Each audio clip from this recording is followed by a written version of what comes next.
shown away from home and at home that they're not afraid to press you high. They've shown at home and also away to Juve that they like the ball in behind or a direct style of football. And that is something where we have to be aware of, all of us, is that they want to try to kill the momentum. They want to try to make sure there's no energy in the stadium. That can be done in multiple ways. One of the ways is taking a lot of time for a throw-in or taking time to be on the floor. And I think this is what we need to understand. If that is what they want to get the energy out of the stadium, our fans, we should even be louder in moments like that to show we're not impressed, and we go even louder in moments like that. And that is that's a tactic they might use, and hopefully that's not going to work because of the reaction of our fans.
Shown away from home and at home that they're not afraid to press you high. They've shown at home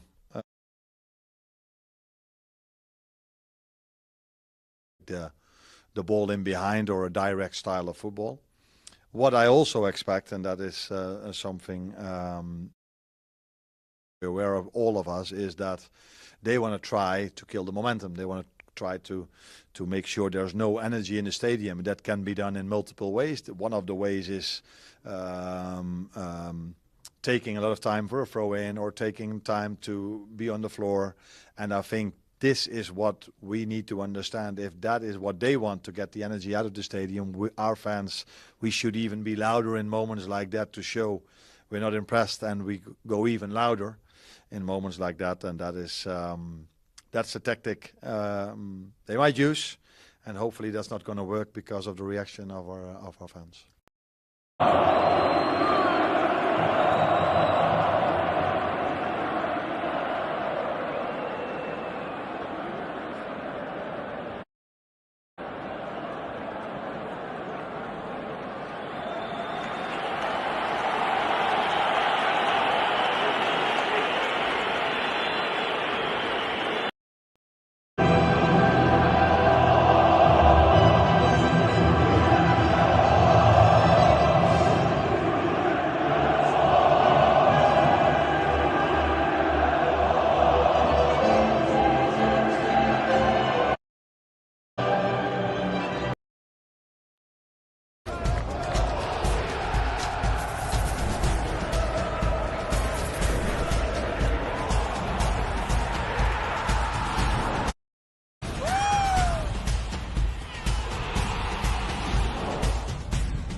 shown away from home and at home that they're not afraid to press you high.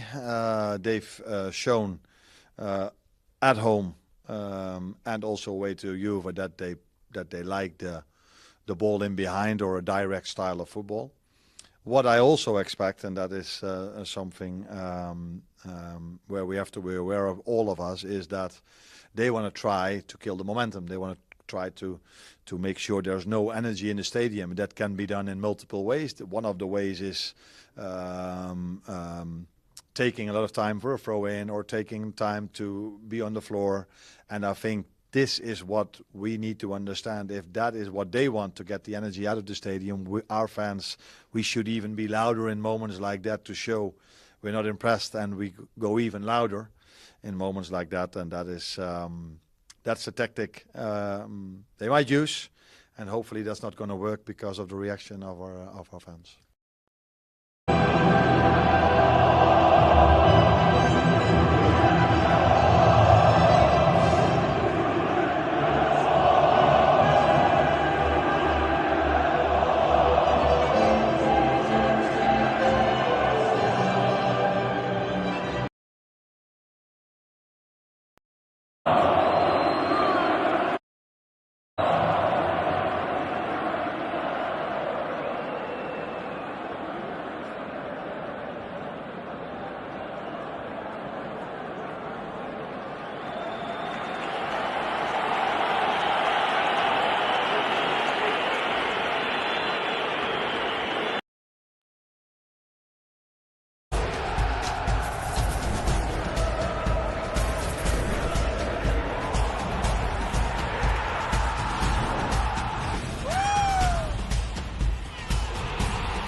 Shown away from home and at home that they're not afraid to press you high.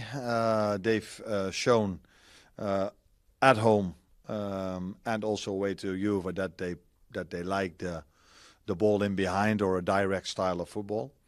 What I also expect, and that is something where we have to be aware of, all of us, is that they want to try to kill the momentum. They want to try to make sure there's no energy in the stadium. That can be done in multiple ways. One of the ways is taking a lot of time for a throw-in or taking time to be on the floor. And I think this is what we need to understand. If that is what they want to get the energy out of the stadium, our fans, we should even be louder in moments like that to show we're not impressed, and we go even louder in moments like that. And that is that's a tactic they might use, and hopefully that's not going to work because of the reaction of our fans.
shown away from home and at home that they're not afraid to press you high.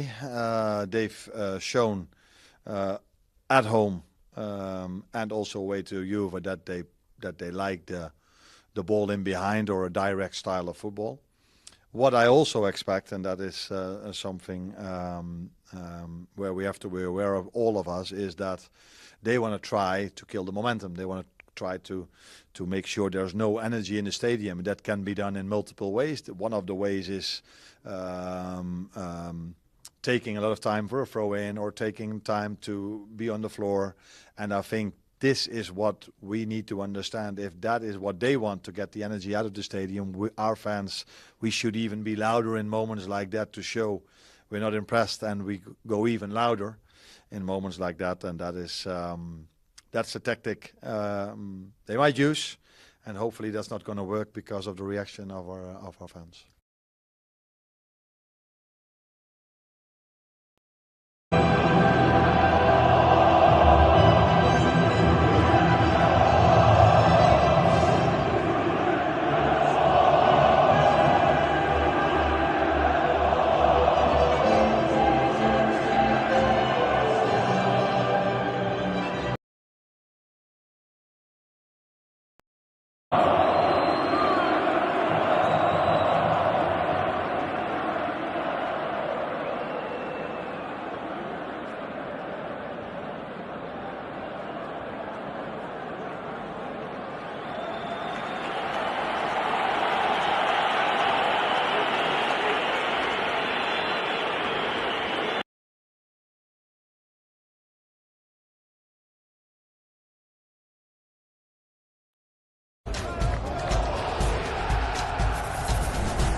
Shown away from home and at home that they're not afraid to press you high.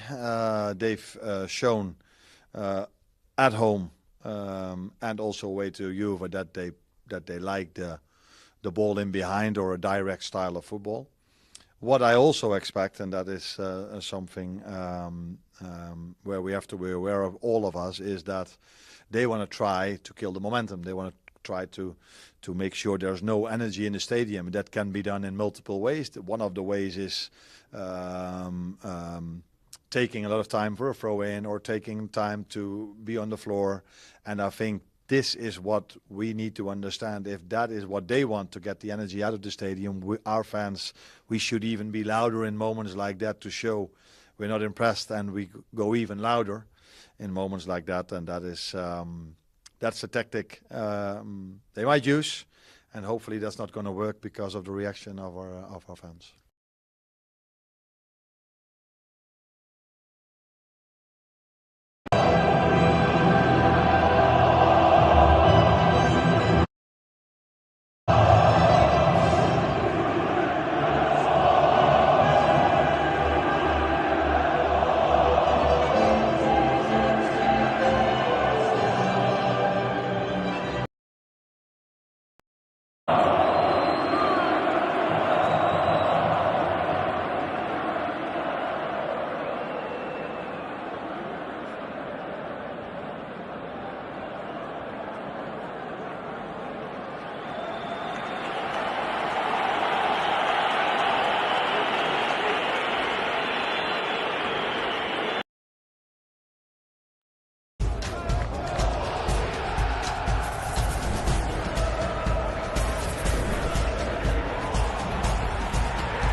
Shown away from home and at home that they're not afraid to press you high. They've shown at home and also away to Juve that they like the ball in behind or a direct style of football.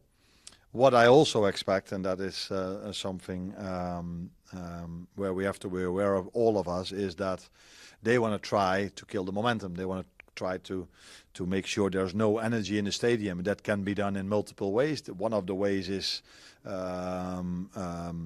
taking a lot of time for a throw-in or taking time to be on the floor.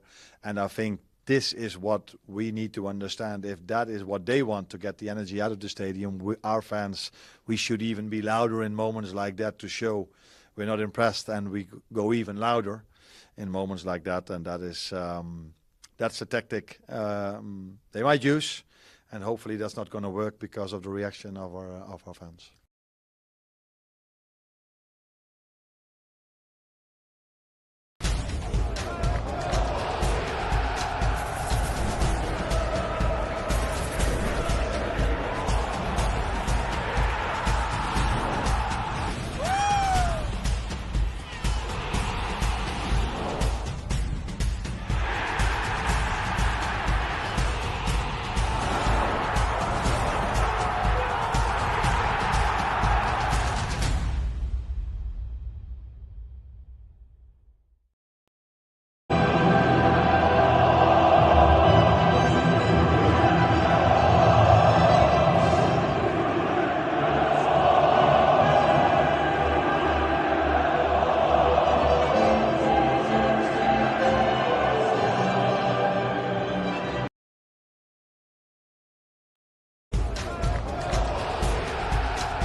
Watch along on VIVX Sports as we're here for the UEFA Champions League match.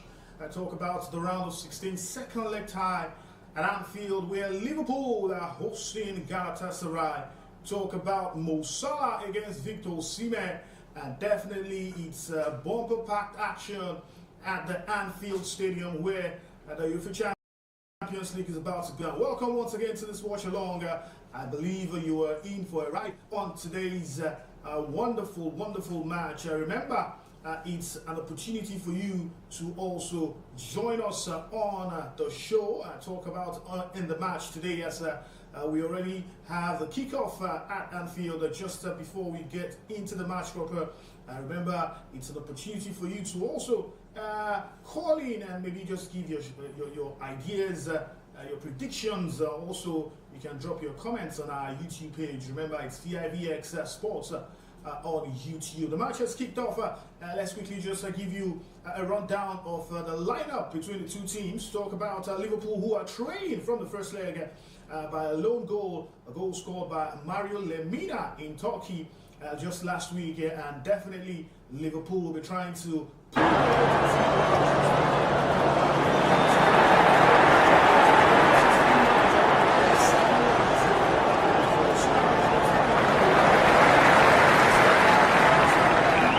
like I told you, at home they have Alisson Becker in goal. Talk about Jeremy Frimpong, Ibrahima Konate, Virgil van Dijk, and Milos Kerkers complete the back four. Talk about Szoboszlai, and also not forgetting Ryan Gravenberch.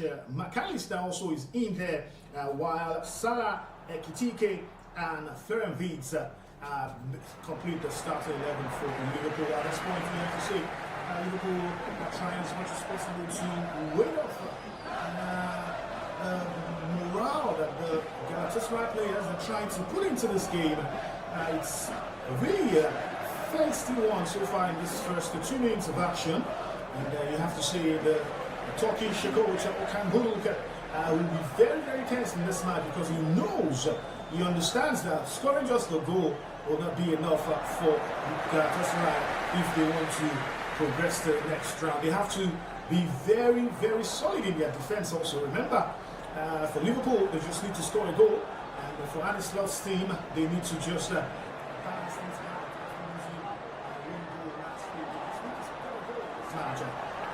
Galatasaray will try to hold up their own side of play and see if they can just keep that clean sheet in this game.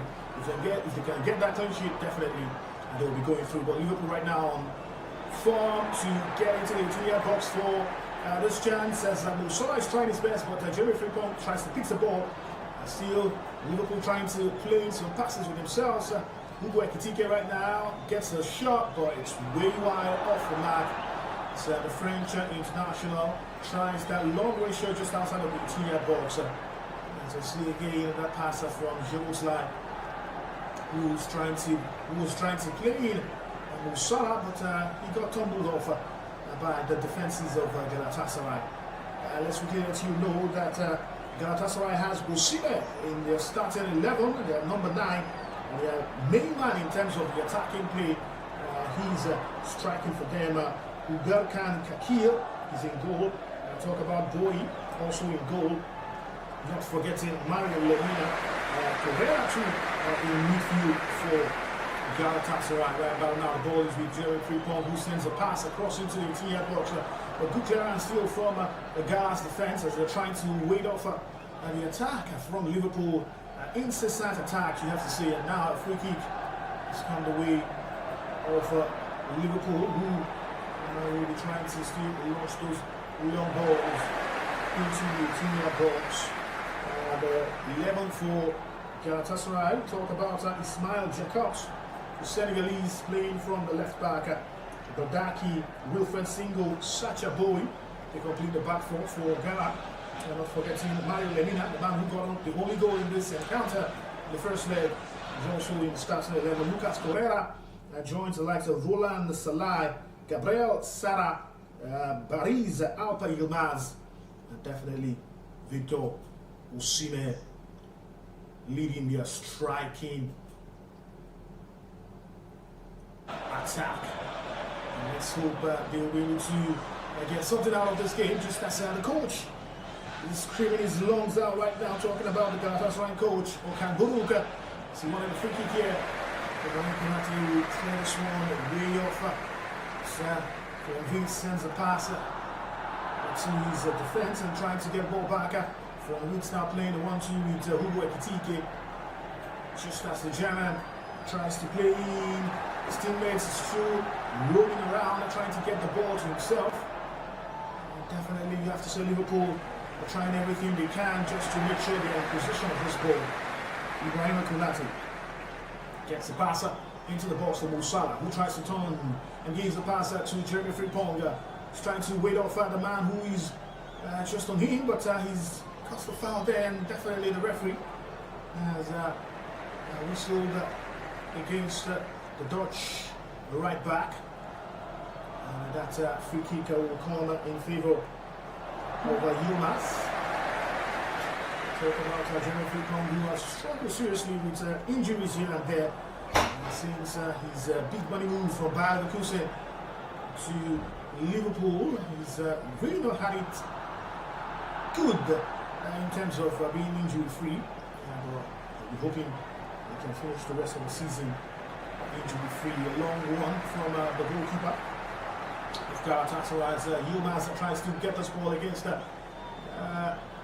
Jeremy Frimpong, and the referee allows play to continue, even as Yilmaz was expecting a foul, a free kick for himself.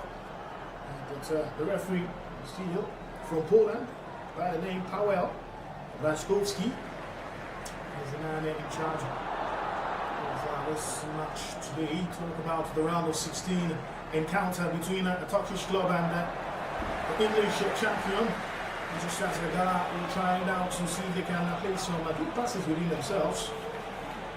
And you have to say that passer to goalkeeper Kako, and sends that long one, trying to connect with Salah, but Ibrahim Konate still making sure things are very steady back. So we see again the good control from Gabriel Salah.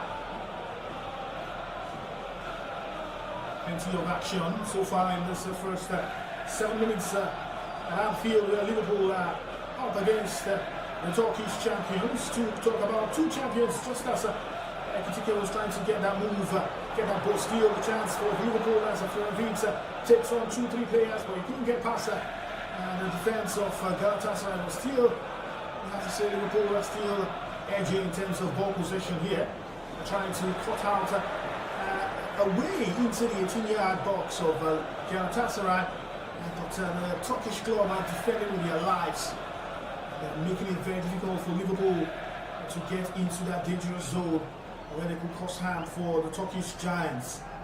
Now Victor Osimhen is down. I think he's clenching onto his wrist. I think he's got an injury there. Let's see again from this replay. I think it was a barge from the French defender Ibrahim Konate, and I think he fell off awkwardly, fell on his hand, and his wrist is holding his hand, and wreathing in pains at this point. And the referee has stopped play, allowing for the medical services to check up on the Nigerian international, who, by the way, has not been listed in that friendly matches. The Super Eagles will be playing against the likes of Iran and Jordan later this month. Victor Osimhen here will not be part of that squad for the Super Eagles of Nigeria. Expecting the likes of Akko Adams, who is in the squad, to pick up the opportunity to score goals for Nigeria in that friendly match. But Victor Osimhen is still down, still holding on to his right hand. I think it was that awkward fall from him when Ibrahim Konate barged on him. But you know how these things go. Sometimes it could just be an opportunity for him to feign an injury and just maybe just get breathing space himself. Also, could be an opportunity for the coach to also dish out some instructions, practical instructions to his players.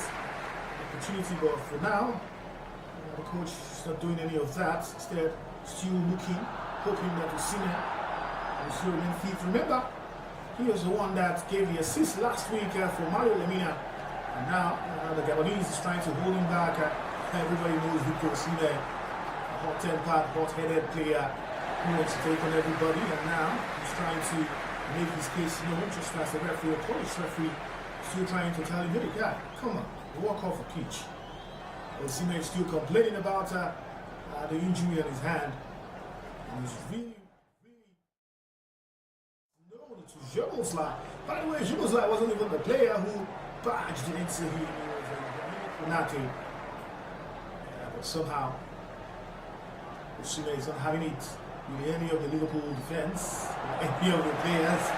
Hey, well, it is what it is. We know Victor Osimhen, the fiery one, the man who is always out to say his mind, the man who is always out to want to know and get every opportunity at scoring. He's always ready to speak his mind anytime. Play resumes on the field of play. And just as Liverpool will try their hands again to see if they can get that opportunity to get the first goal here. Remember, already we've seen 10 minutes of action. It's still Liverpool 0, Galatasaray 0. Still no goal in this first 10 minutes of action at the Anfield Stadium, where Liverpool are up against the Galatasaray. Like I said earlier, two champions from their respective leagues. Galatasaray champions of Turkey and Liverpool champions of England. Seeing who will go through to the quarterfinals of the UEFA Champions League 2025-2026 season. Liverpool now trying to play some passes within themselves. Virgil van Dijk finds a pass to Florian Wirtz, who tries to cross. It's blocked. Galatasaray tries to play out from the back, but still a good pressing from Liverpool wins them the opportunity. But again, the Gala players are really trying their best to make sure they clear this ball out from their own half. But Liverpool is still making sure it's just out from Ugo Ekitike. And that was a vibrant shot from the French striker, former Eintracht Frankfurt striker, who, for me, has delivered more in terms of goal scoring than the striker the ball from Newcastle. Talk about Alexander Isak, who has also been blackened by injuries. Also, Victor Osimhen has bandaged that right hand, and I think he's still feeling the pain somehow, making sure he continues this game. He's the talisman for this Turkish club. Remember, against Juventus, they won by 5-2 in the first leg, talking about the playoffs for the round of 16. But when they got to Turin, it was one hell of a match for Turkey, for Galatasaray, as they almost lost that one, but after losing by 3-0, equaling the goals on aggregate. In 1998, it was Victor Osimhen who scored the first goal for them in that 2-2 loss in Turin. After the game ended 5-0 in 90 minutes. And you have to say Victor Osimhen coming out from that match saying, hey, his team just didn't put up the performance he was expecting. And this time around, he'll be hoping that they put up a respectable performance here after going in the first leg and getting that one-goal advantage. You have to say that's one goal advantage, really not the best of goals advantage you'll be taking into the second leg, especially at Anfield, where the fans are boxers, where the fans will make 90 minutes one hell of a game for you, the opponent. And definitely feel the Galatasaray players will feel the noise, they will understand what it means to play at Anfield. Let's see how they can hold up this one. And now the opportunity for Liverpool to continue player, even though a player is down. The referee, I think, finally stopped play. To return to the man who has still the man on the floor, calling for the medics. Liverpool player, the Liverpool fans are not really happy, feeling this is just time wasting by the Galatasaray players. Mario Lemina is the player who's down. From the replay, we can see here. Got to say it was a collision between himself and the Dutch right wing back, Jeremy Frimpong. The Polish referee has decided to stop play and attend to the man, the Gabonese, who's well, in a way injured, just as we've seen. Well, very close to hearing is man who's supposed to take charge of today's match. The one in charge with the whistle. We confirmed that again from what we're hearing. Szymon Maszynak. Szymon Maszynak was supposed to be the center referee for this game. And the last minute changes make sure the man who is in charge of the whistle is the fourth official. Talking about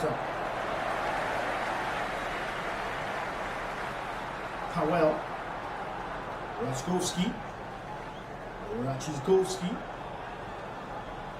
man who is in charge of the dealings on the field of play. The pass now to Virgil van Dijk, who sends a long one across. The opportunity for Liverpool to steal, playing the passes to Envids, sends it back to Jeboslai. Quick play, but Liverpool lose the ball just now in the half of the Galatasaray. They're fighting back to win it back. It's just as they've gotten the ball again, and now Bevan Gerich sends the direct one to his by opens it back to Ibrahim Konate. Long one from the Frenchman, trying to connect with his French colleague. Talk about Hugo Ekitike. So far, we've seen Liverpool with more possession, 55% possession for the home side against the 45 that visitors are managing. And we've seen again that long cross from Ibrahim Konate to connect with Hugo Ekitike, but I think his first touch there really wasn't palatable, allowing a good defensive cover to get that ball away from him. And to the dismay of Alex Lotter, who is animated by the touchline on sidelines. Wanted better from Ekitike without a sweet passer from Ibrahim Konate. I think done the fair so far. Liverpool trying everything in their boots to get the opportunity to score the first goal here. Let's let you know that Barcelona are through to the quarterfinals of the UEFA Champions League after peaking, in fact, washing, shell-shallacking the Magpies. Talk about Newcastle United, who fell heavily at the Nou Camp Stadium by as much as 7 goals. Yeah, they scored 2, they played. No match for Barcelona's attacking firepower. They sent 7 past the defenders right about here, scoring 2 goals. Lamar scored a penalty. Lewandowski also had 2 goals in that game. And, Barcelona, by the way, were waiting for rulings between Atletico Madrid and the opportunity here for Liverpool to get this ball into the 2-yard box. As they're scrambling to get that ball back. But yet, still no way for Hugo Ekitike, who has been fantastic so far. Definitely, Liverpool are trying to get that first goal here. And let's see if that goal will come. We'll quickly take a break here. As my partner, the lead commentator who's supposed to be here, is here now. And he will be joining us when we come back from this break.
Alright, still VIVX Sports, and we're bringing you live coverage of this UEFA Champions League round of 16 second leg fixture at Anfield between Liverpool and Victor Osimhen's Galatasaray. And as it stands, with 20 minutes gone, still goalless at Anfield, but 1-0 Gala lead on aggregate. And big thank you to Tinio, who has held fort in this first 20 minutes of this game, and together we will make this happen. Also keep our eyes and ears and nose to the ground as far as the other round of 16 second leg fixtures are concerned. And we know that Barcelona shellacked, Barcelona plastered Newcastle earlier. Good evening. It's traffic all over Lagos. Is it because that Ramadan has wrapped up today? Yeah, I guess. Public holiday tomorrow? Sam was saying that it was because maybe people are trying to get around. Yeah. This is not the round. This is not the round. I was asking how this time is the time for round. Instead, they always buy. Well, I don't know what the traffic is all about, but it's a crazy one out there. Especially if you're going from the island to the mainland, it's a crazy one. The team where it is stretched yourself, you went out inside balls. You understand? Yeah. Because looking at it, even at it was blocked. Everywhere was blocked on the mainland. But hey, it's good that you're here. You made it in one piece. Alright, made it in one piece, but still no goal yet to the Anfield. It's the 20th minute, which means that Liverpool Anfield has to pay its tribute to its fallen hero. That's Diogo Jota, who passed last summer, and it's not really been an ideal season for Liverpool. Florian Wirtz launches that one from distance, but that will go into the cup end. Still got a spot to you in the first 20 minutes of this game. What have you made of it? Well, it's been, I think, don't afraid, like I said earlier, Liverpool trying to get their holds on this game. For so far, Galatasaray also not trying just to come here to defend all defensive. They've been trying to give some attacking play to themselves, giving opportunity for themselves to get the opportunity to get the ball to the attackers, especially to Victor Osimhen. But the problem here has just been the fact that they've not been able to connect well in the 18-yard box of Liverpool. But what Liverpool have done so far is trying to control this game. Every time they don't have the ball, you see them pressing to get the ball back. They've had some very tiny bits of opportunity, especially for Hugo Ekitike, who missed a very good chance. I think his first touch from the long pass he got from Ibrahim Konate just wasn't good enough before the ball left him. But anyways, you've got to say, it's been a game of even duels, I will say, and I still feel that Liverpool look like a team who will score first year. Alright, also it's been a game of former African players of the year, with Mo Salah for Liverpool and also Victor Osimhen. We've got a couple of other African interests from Galatasaray, as a matter of fact, but all over the spotlight. Yeah, it's Maradona as well. But there'll be eyes. Lemon scored the first leg, right? Yeah. And the Gabonese scored that goal that proved the difference in the first leg. But yeah, the spotlight will shine mostly on Mo Salah and Victor Osimhen, who some minutes ago looked like he was dealing with sort of a niggle, but looks like he's back up and running as he's trying to find a way to make sure that Anfield feels his presence. We'll talk about Victor Osimhen. Do you feel this is sort of an audition again for him, especially in England? Nah. I think Victor Osimhen has passed the point where we need to keep auditioning him in big games. I think he's shown it over time. Himself. Yeah, he's shown it over time. He's proven himself over time. From the days while at Napoli, now at Galatasaray against Juventus, he scored the vital goal in that second leg. He stood up to his teammates, encouraging them in that game. I don't think Victor Osimhen needs any more auditioning here, as you just have this feeling that he's proving himself. And at this age and time, anybody who wants to buy him know what they're getting. They know the quality of player he is. They know the kind of goals he can score, the number of goals he can score. And definitely for Osimhen, it's just about playing your game and keep delivering on your delivery. Alright, just some moments ago, Mo Salah just couldn't find his footing. He's also had sort of a difficult season with the Reds, and Arne Slot will be counting on him to really make the difference. There are reports that if Liverpool get knocked out tonight, Arne Slot might be done for. Liverpool on the attack now with Mo Salah, McAllister. Florian Wirtz launches down from distance, but that will go for a corner kick as Liverpool continue to launch waves of attack. We see the fans urging them on. The first goal to me tonight is very, very crucial, and for Liverpool it has to come from them. Yeah, it has to, because all we've been seeing from Liverpool so far has been that outside shot. They've been trying all sorts of shots from outside of the 18-yard box. This is just more or less like a tactical play from them, just to get that first goal, to get that early goal. But it's not forthcoming, but hey, they still got a corner from this shot from 7 feet. Let's see if we can convert it. Alright, there's also AFCON winner, I quote Master Jacobs. The AFCON, we're going to talk about that one later, but unfortunately, as it stands, it's not AFCON winner. Liverpool get a goal. It's Dominic Szoboszlai, but looks like there was a Galatasaray slip from Salah there, but I'm sure the referee will take a look. But Liverpool have taken the lead and no prizes for guessing. Their player of the season, Dominic Szoboszlai, opens the account tonight, and it was a well-worked training ground routine. Yeah, it looked like something that they've rehearsed over and over again at a training ground. For Szoboszlai, it was just a quick placement, no need for plenty of power. Yeah. Just make sure you had the right placement, your footing was right on the board, and then you just have to say that sleep again from that Galatasaray player. I mean, the referee will take a look at that again, because it looks like Konate has got his hands on Salah, and Salah is unable to really challenge that low cross that came in, but that finish from Szoboszlai, fantastic from the Hungarian. I think it was a good placement, and with his wicked foot, by the way, his left leg, I think was his right foot actually. It was right foot, okay. I think it was a good goal anyways, because Liverpool have been pressing for this first goal. They've been pressing to get this early goal, and finally they've gotten it. Let's see if the referee will take a look at that foul on Salah. Alright, and the goal will count. Liverpool 1, Galatasaray 0. It's 1-1 on aggregate. It's the Hungarian Dominic Szoboszlai with the opener for Liverpool, as the referee will have to really calm things down. Looks like Wilfred Singo and Florian Wirtz had it coming together, and the referee will try to diffuse the nerves in there, but Dominic Szoboszlai has definitely been one of the major positives for Liverpool this season. He's built them out. Even when he's played them as sort of a right back, he's still been their best player. You have to say he's one of those players who has played in a couple of positions on the field of play for Liverpool, especially knowing that they've been struggling with the right back personnel. For the Hungarian, I think he's been able to deliver every time he's been called upon. The only worry for me is the fact that every time he delivers, his defense is always caving in.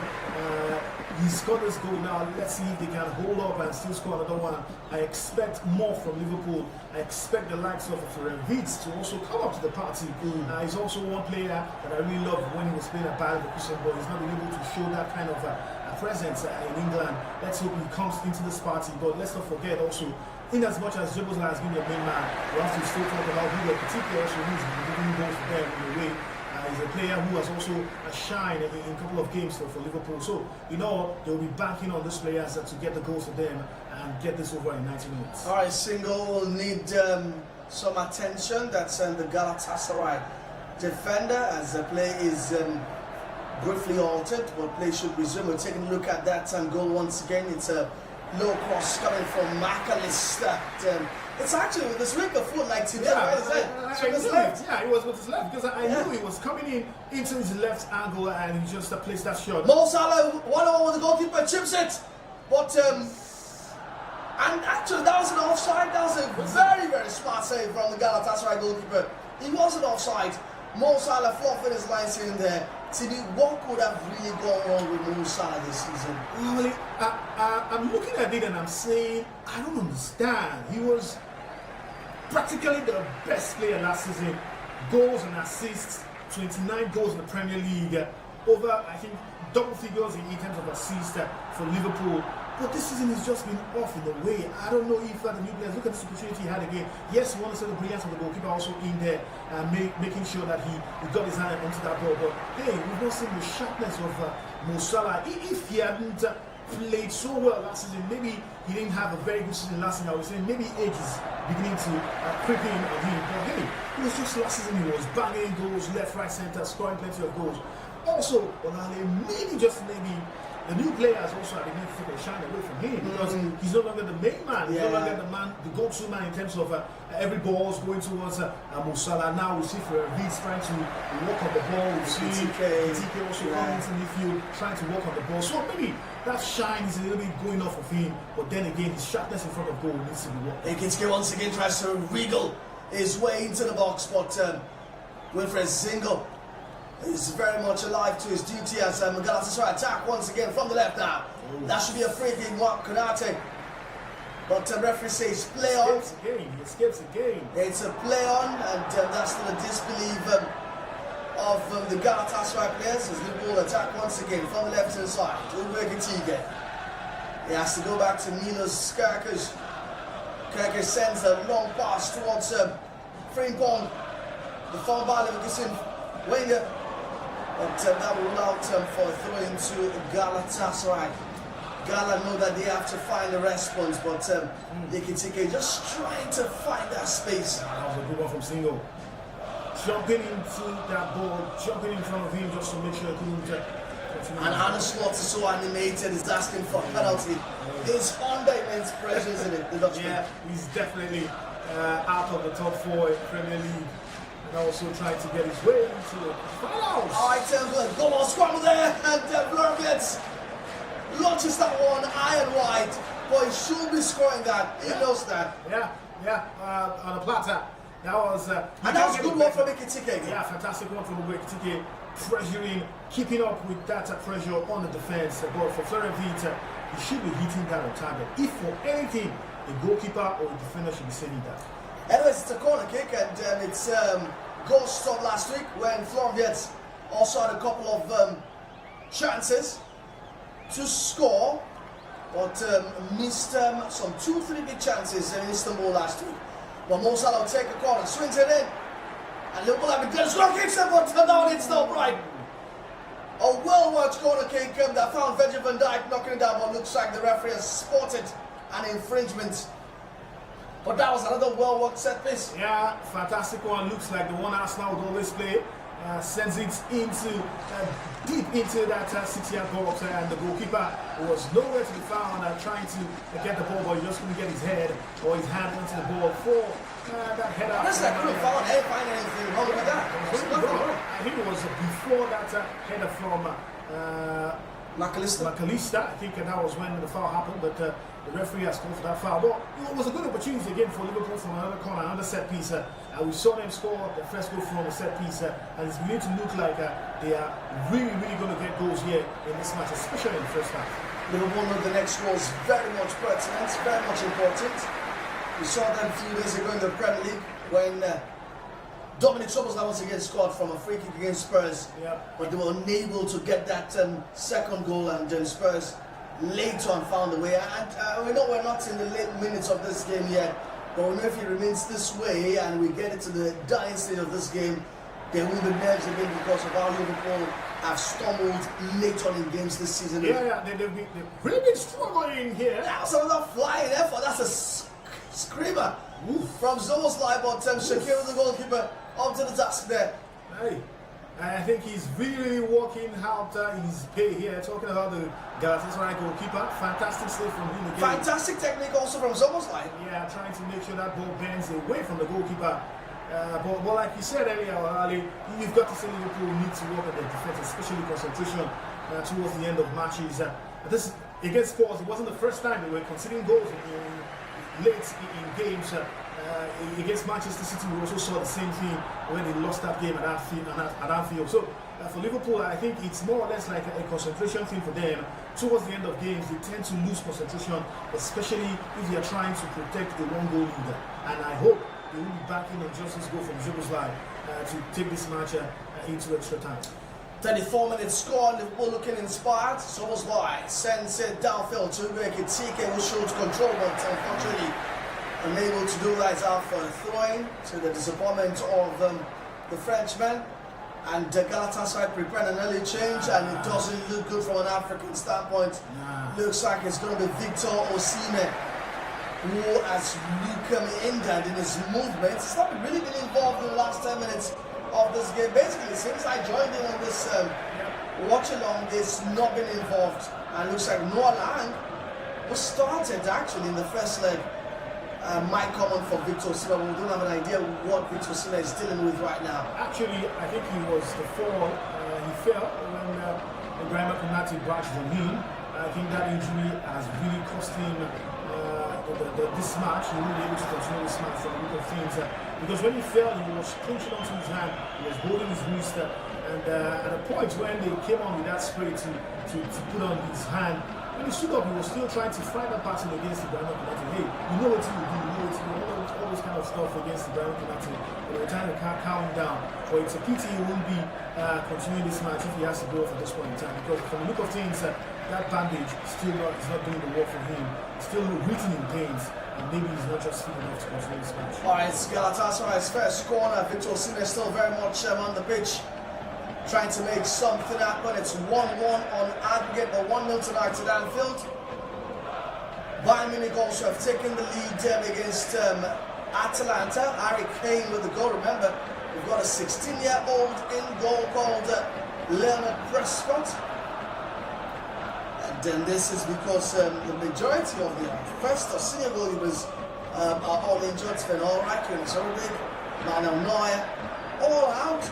And they've had to rely on the youngster to be in goal. Tottenham Hotspur also, maybe a comeback is on. They lead 1-0 against Atletico Madrid. It's now 5-3 on aggregate. Come back on the deck. Maybe there's a remontada there, who knows? They're going to do a lot of work in terms of scoring 2 extra goals. Alright, just a quick correction. Jonas Ulrich has overcome his concussion. To start and go from Bayern, so Leonardo Prescott on the bench for Bayern Munich. Jonas Ulrich in goal as Bayern lead 1-0. 7-1 on aggregate. It's just Bayern just trying to feel righteousness. They already did the hard work in Bergamo last week. But for Spurs, it's 5-3 on aggregate. Who knows? A comeback might just be on the cards. Liverpool on the attack now. Ulrich it's going to be out for a corner kick to the Reds, who are looking very, very much alive in this Champions League tie. Victor Osimhen now still very much on the pitch, just trying to soldier on. I think if you look his posture, I actually think he's moving well, but his hand is not moving really well. I think it's something to do with his arms, because the right arm is slightly hugging his body. It's not moving at full speed and full length. Goal kick to Galatasaray. 37 minutes gone, and Gala know that they have to find a way to respond. They've been bad travellers this season in the Champions League. Yeah. And the fact that their fans are banned from Anfield by UEFA, so they are lacking inspiration from the 12th man. You have to say, even if they have the fans on the field of play, it's going to be very difficult. At Anfield, like I said earlier, Anfield is a place you don't want to come and try to defend, or a place you want to come and try to secure passage to the next round, especially if you are having a slim advantage. I think the crowd from Anfield, they're going to overwhelm you, they're going to shout over you, they'll make sure that your voices, if you're visiting fans, is not heard in the stadium. But like you said, the Gala fans are not here, and definitely the players will still be missing them. But like you said, they've been very bad travellers, so they've not been really up and running in terms of their away games in the UEFA Champions League. But you look at their last 5 games, they've been win all games. Their last 5 games, they've won everything. And so coming into this game, they look like a team in form. They look like a team who can really hot Liverpool. I think if they get a goal in this match, they might bring that confidence back to themselves of progressing in this round. Kirker's foul on Salai. That will be a free kick to Galatasaray. I still find it sort of unbelievable that Victor Osimhen is still very much on the pitch. He's offering nothing for the visitors with his arm clearly very much in pain. Yeah. No doubt about it, the Nigerian. He can barely run because of it, but still remains on the pitch. Konate will head to safety. Galatasaray will cut. Now it's on the left hand side. Pass into Torreira gets it to the left, cross. Got hoping to ping something into the area, and Victor Osimhen will go for it, but is unable to connect cleanly. But that's a reminder of the threat he possesses, even if he's not fully at full speed. Yeah, fantastic cross from Yilmaz. I think I like the pinpoint pass from Yilmaz trying to connect with Victor Osimhen, even though his header was on point, but he wasn't just on target. I think he'll be looking for more of that, more crosses into the 18-yard box to really cause harm to the Liverpool defence. Abdul Karim, captain of the night for Galatasaray, Mashalin from the back. As Liverpool continue to ask questions, they would like to probably have one more goal before half-time. Gives them a better cushion going into the second period. Konate now finds Dominic Szoboszlai. Szoboszlai sends a slide move pass to Frimpong on the right, but what an intervention from Jacobs there, the ex-African champion. More on that at half-time right on VIV Express. Remember to subscribe to our channel as well. The very best of African football coming your way on this channel. Abdul Karim. Galatasaray clear their lines. Victor Osimhen still very much struggling as he tries to knock the ball towards the path of RO16. But Liverpool recycle possession. Mo Salah now tries to come inside, but that will go out for a corner kick. It's another one for Liverpool. Abdul Karim, he knows that he has to remain in touch with that Mo Salah shoulder. Yeah, just like Ibrahim Konate is on Victor Osimhen, Abdul Karim knows that he needs to stay on Mo Salah every time he tries to get the ball into the 18-yard box. But hey, it's another corner again for Liverpool. Another opportunity for them to test whether another goal can get in for them, because we've seen the first goal from this set piece. Maybe it's going to happen again. Let's see. Corner kick to Liverpool. Virgil van Dijk knocks it down again, but Shaqiri fumbles it. But the referee is straight up to his rescue. That was lucky there. Gurkan Shaqiri, the Galatasaray goalkeeper, has been rescued by the whistle. Okay, we've seen Liverpool trying to close the goalkeeper, close the space.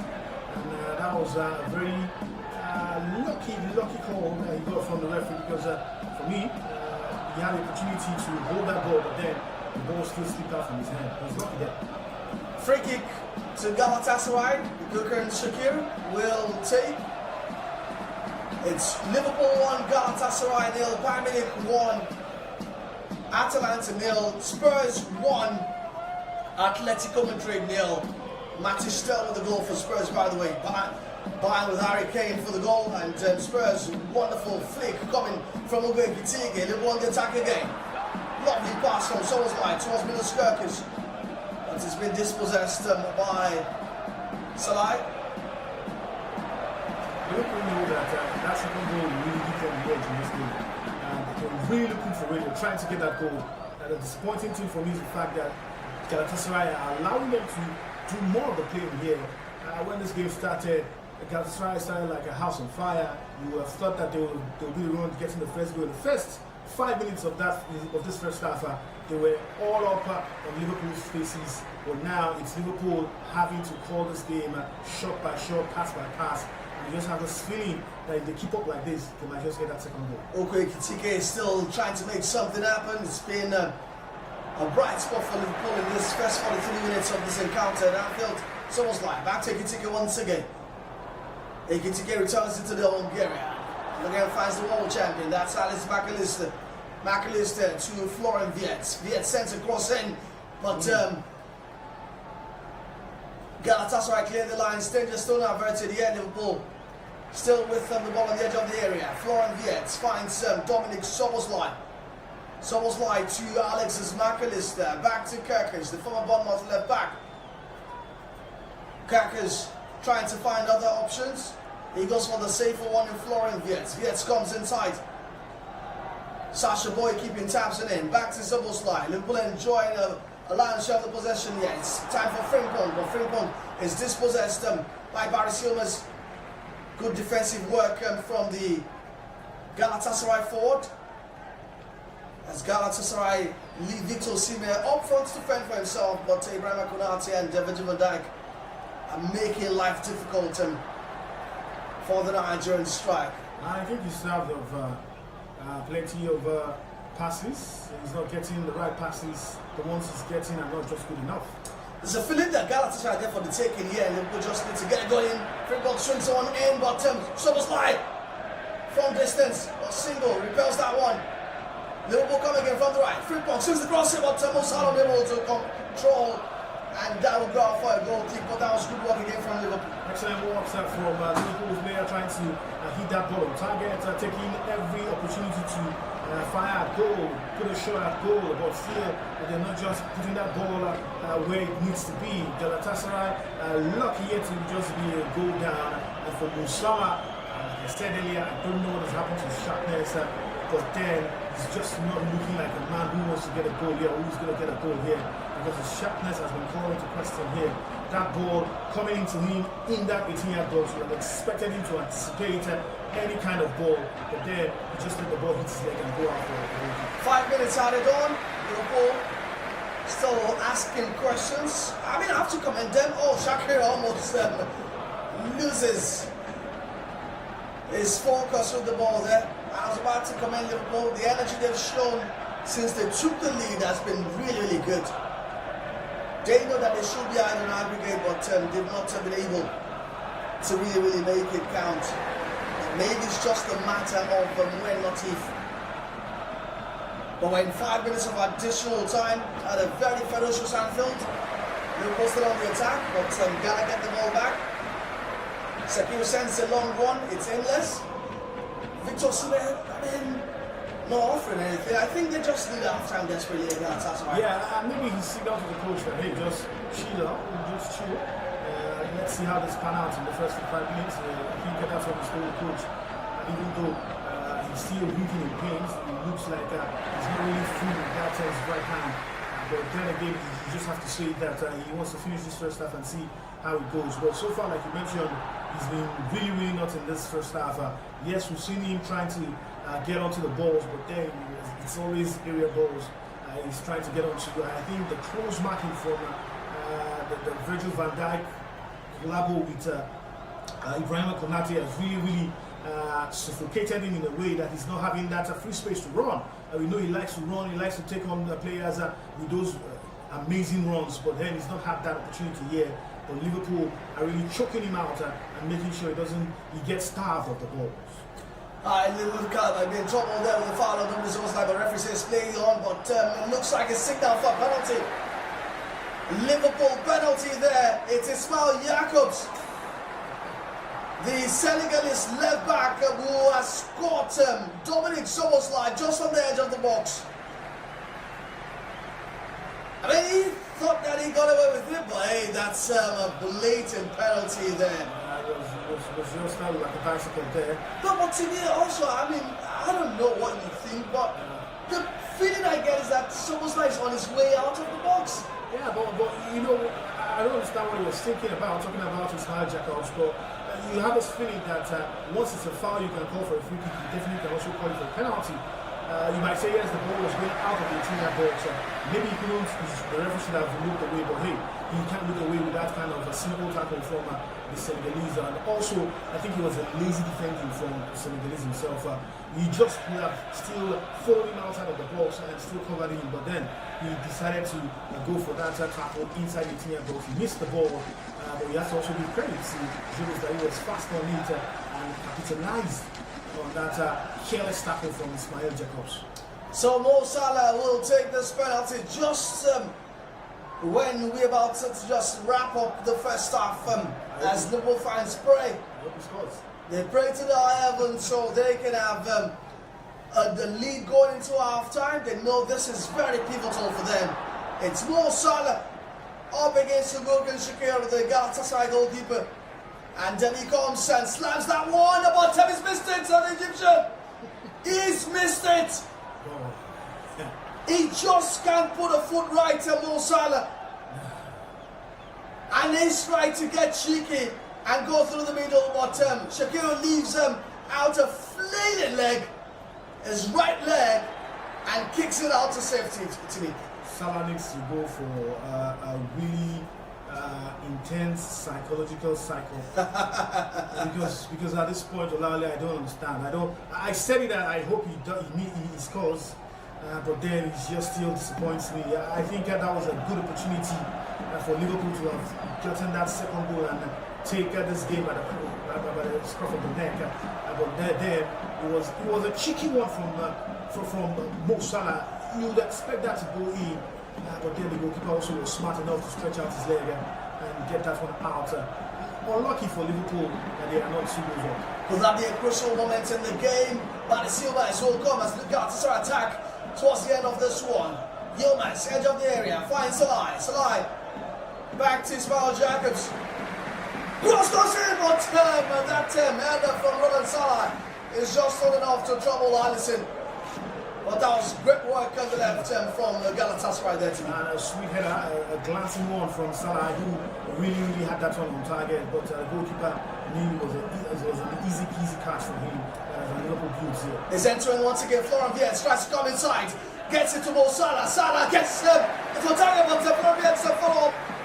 But Ugan Shakir once again back-to-back saves from the Gala goalkeeper. Ryan grabbing back from distance. But Galatasaray will withstand this barrage of attack, and the referee has sounded out the half-time whistle.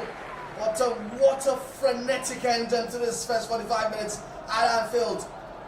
Liverpool 1, Galatasaray 0. It's 1-1 on aggregate. Mo Salah missing the penalty late on in this first 45 minutes. And there's the feeling that there's still more to come in the second 45. Yeah, absolutely plenty to look out for in this second half, because for me, Ugan Turkey has been the fantastic savior for Gala in this first half, making sure that it's just by a goal and then they are losing in this one, even though they are equal in aggregate 1-1. But you've got to say, Liverpool, you will be really, really disappointed with their first half showing here, not getting at least 2 or 3 goals. Because in the end, they had a penalty that they missed. Too bad for Mo Salah that he missed that one again. But still, you have to give credit to the goalkeeper, who has also been fantastic in this first half. I hope he continues to be fantastic in the second half, because Liverpool are still going to pile in the pressure. We're seeing what we are seeing here is the fact that Galatasaray are not even trying to wade off the pressure from Liverpool. Liverpool keep pressing every time they have the ball, and it's looking more like a team that is going to score more goals in the second half, because then the defense of Galatasaray is nothing to write home about. Yeah, it's been the goalkeeper all along making sure he saves them. We saw the silly mistake from Ismail Jacobs, who gave them that very cheap penalty.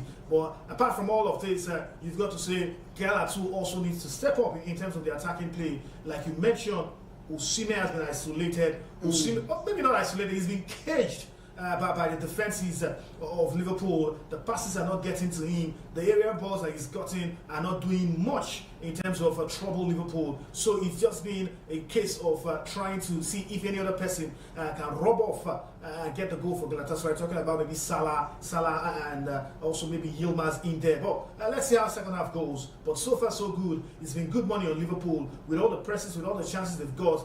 For Envich, with all the shots he's been playing and has not been getting into the net, but definitely the goalkeeper has been stopping it. You've got to say, second half will be brimming with confidence to do more. Jeboslai with that goal definitely would also want to score more goals. All right, it's half time in the other grounds. Spurs lead Atletico Madrid 1-0. It's 5-3 on aggregate. The Spaniards still look comfortable, while Bayern Munich have added more gloss to the scoreline. It's 7-1 on aggregate. They lead 1-0 at the Allianz Arena. But the million-dollar question from Anfield is, will Liverpool be left to rule that late penalty miss at the end of the first half from the Egyptian legend Mo Salah? That's the question on the lips of everyone. But the second 45 will tell us more about that. We're going to take a very short break, and when we come back, we will be talking more about what we've seen in this first period at Anfield, where 2 former African players of the year have been on show. But it's been underwhelming for both of them. That's coming up after this break. Don't go anywhere.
shown away from home and at home that they're not afraid to press you high. They've shown at home and also away to Juve that they like the ball in behind or a direct style of football. What I also expect, and that is something where we have to be aware of, all of us, is that they want to try to kill the momentum. They want to try to make sure there's no energy in the stadium. That can be done in multiple ways. One of the ways is taking a lot of time for a throw-in or taking time to be on the floor. And I think this is what we need to understand. If that is what they want to get the energy out of the stadium, our fans, we should even be louder in moments like that to show we're not impressed, and we go even louder in moments like that. And that is that's a tactic they might use, and hopefully that's not going to work because of the reaction of our fans.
Welcome to VIVX Sports, and it's the channel that brings you the very best of African football as we continue to bring you all the updates from the UEFA Champions League round of 16 second leg action. And it has actually started yesterday with clubs like Arsenal confirming their progression. Team's Real Madrid also did a 5-1 aggregate win over Manchester City.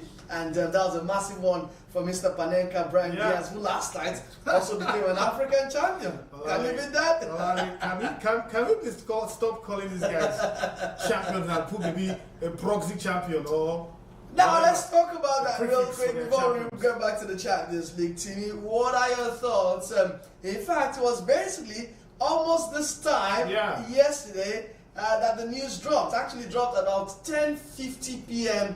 On Tuesday night that FIFA had stripped, CAF had stripped Senegal of the African Cup of Nations League Cup title, and have awarded Morocco, the host, the title, and declared that final null and void. It has divided opinion everywhere. Tini, what are your thoughts? I think it's a shame that at this point in time, in 2026, we are deciding a match that was fully played, that was completed.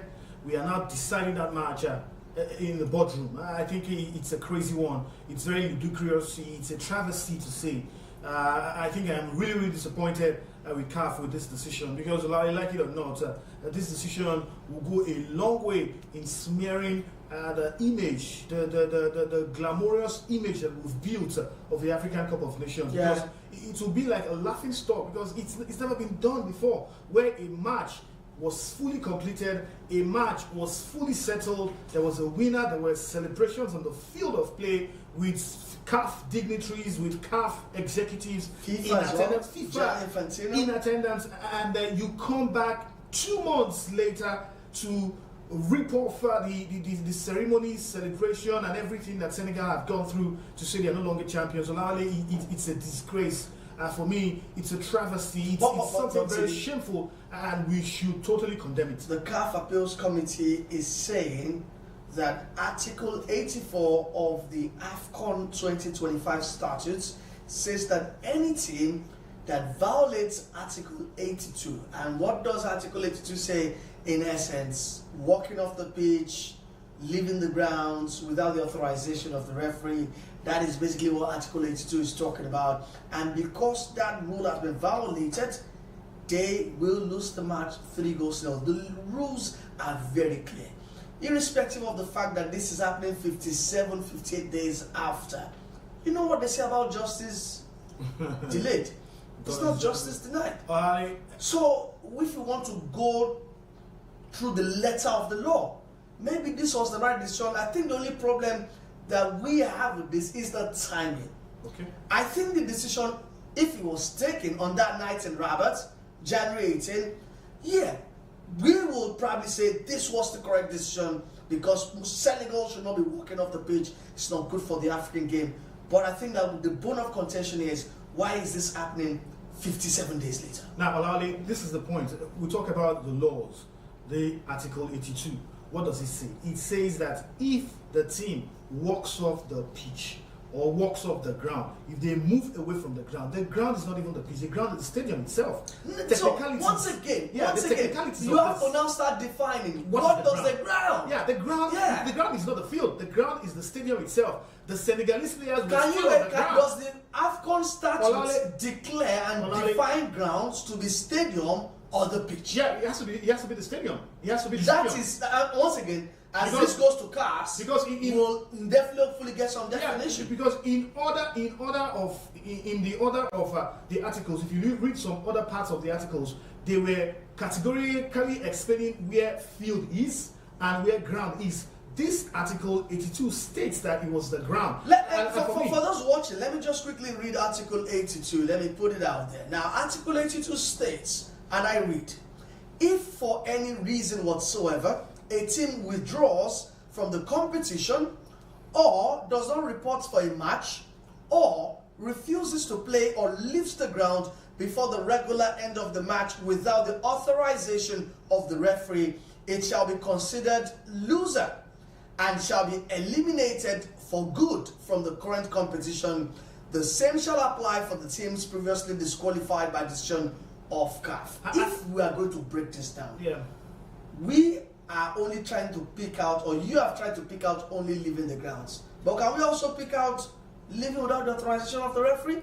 Have we also picked out withdrawing from competition, which didn't happen, right? Yeah. I mean, withdrawing from competition did not happen. It didn't happen. But does not report for a match did not happen, because both are reported for the match. What happened? Refuses to play. Yeah. Or leaves the ground. Yeah. Did Senegal refuse to play? Yeah, they refused to play. Can we establish that? Yeah, we can right? establish that. Did they leave the ground? No, we they can't didn't. establish, right? They now, number 3, did they leave the match without the authorization of the referee? Yes, they left the match without the authorization of the referee. I think they're a violation of this rule. Here is the thing about the whole scenario of this rule articles that. By the way, second half about to comment, but just let's wrap about 30 minutes. Here's the thing: the referee in question here, like we always see, according to the rules, they have the final say.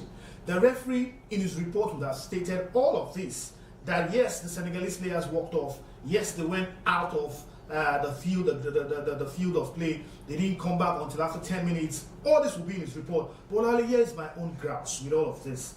The Senegalese came back into that match, played the remaining parts of that 90 minutes, played extra 30 minutes, and the referee allowed that to happen Olale, for me, it should be the call of the referee to implement this rule in terms of, these players walked off the pitch and they did not follow through to the end of this match. He could have called that into question. He could have written that into his own statement or his match report. We didn't hear that from CAF Appeals Committee. And Olale, here is also my grouse. The committee, the disciplinary committee of CAF had already settled this matter. It was because it was taken to the appeals body. That's why we're having all of this. Everyone has the right to appeal. And it stems from the fact that there are some hidden things that we've not heard or we've not seen. Because you can't tell me that the team or the disciplinary committee that meted out the first punishment were not smart enough, or they didn't have a clear picture of whatever happened on the field. Whatever happened with the appeals, everyone has the right to appeal. Just like Senegal also exercised the right to appeal. But here is my grasp. The appeals body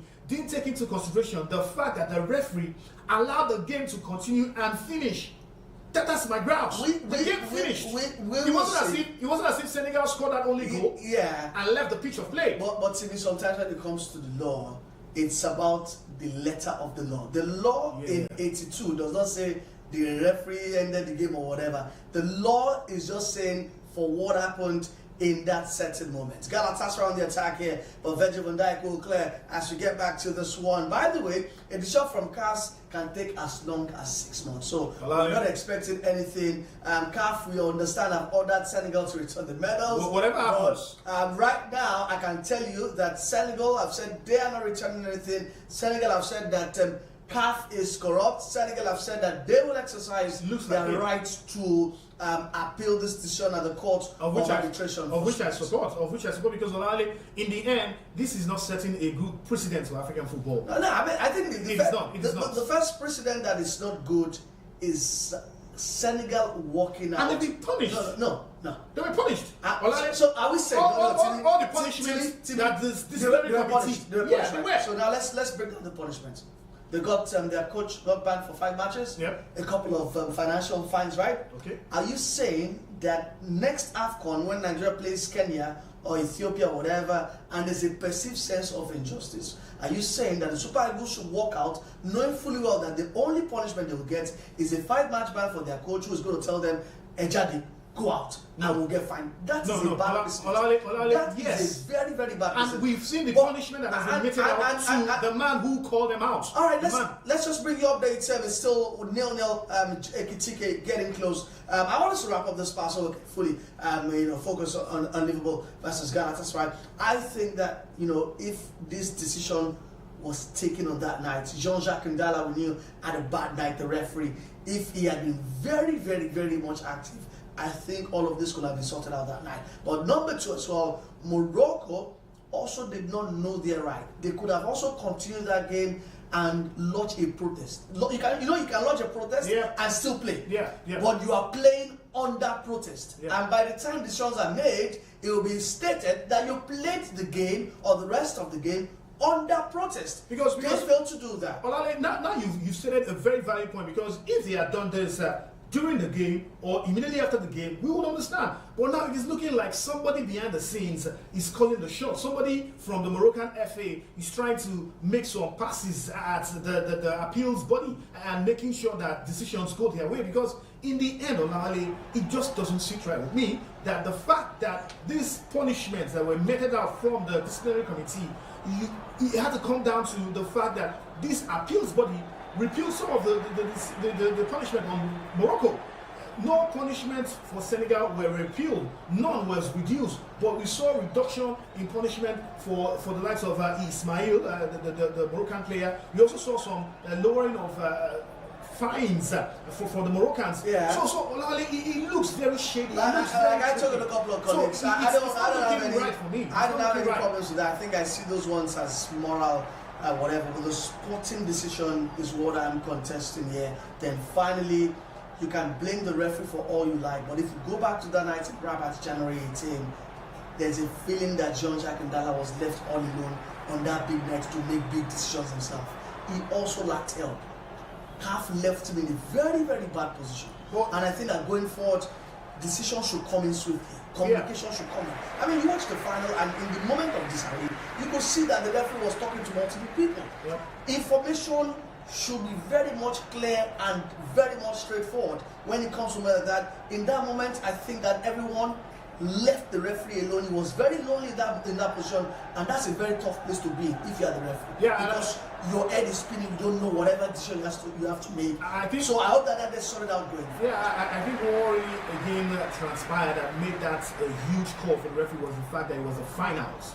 It was the final of the biggest competition in Africa, and definitely I don't think he wanted to end that match the way you should have, because in the end it will have been more or less like, hey, this is the AFCON, the final of the AFCON, and Senegal walking off, him talking about the referee calling off the match. It will have been another story entirely. So I think that also more or less induced his decisions making in that final. But all of it, in the end, Senegal, for me, are still champions. Alright, Liverpool have scored the second, and it's been Ugo Ekitike, Liverpool's liveliest player in this game, was giving them the lead. They look comfortable now, and Mo Salah, great work from the Egyptian to set up the young Frenchman, atoning for his penalty miss late on in the first period.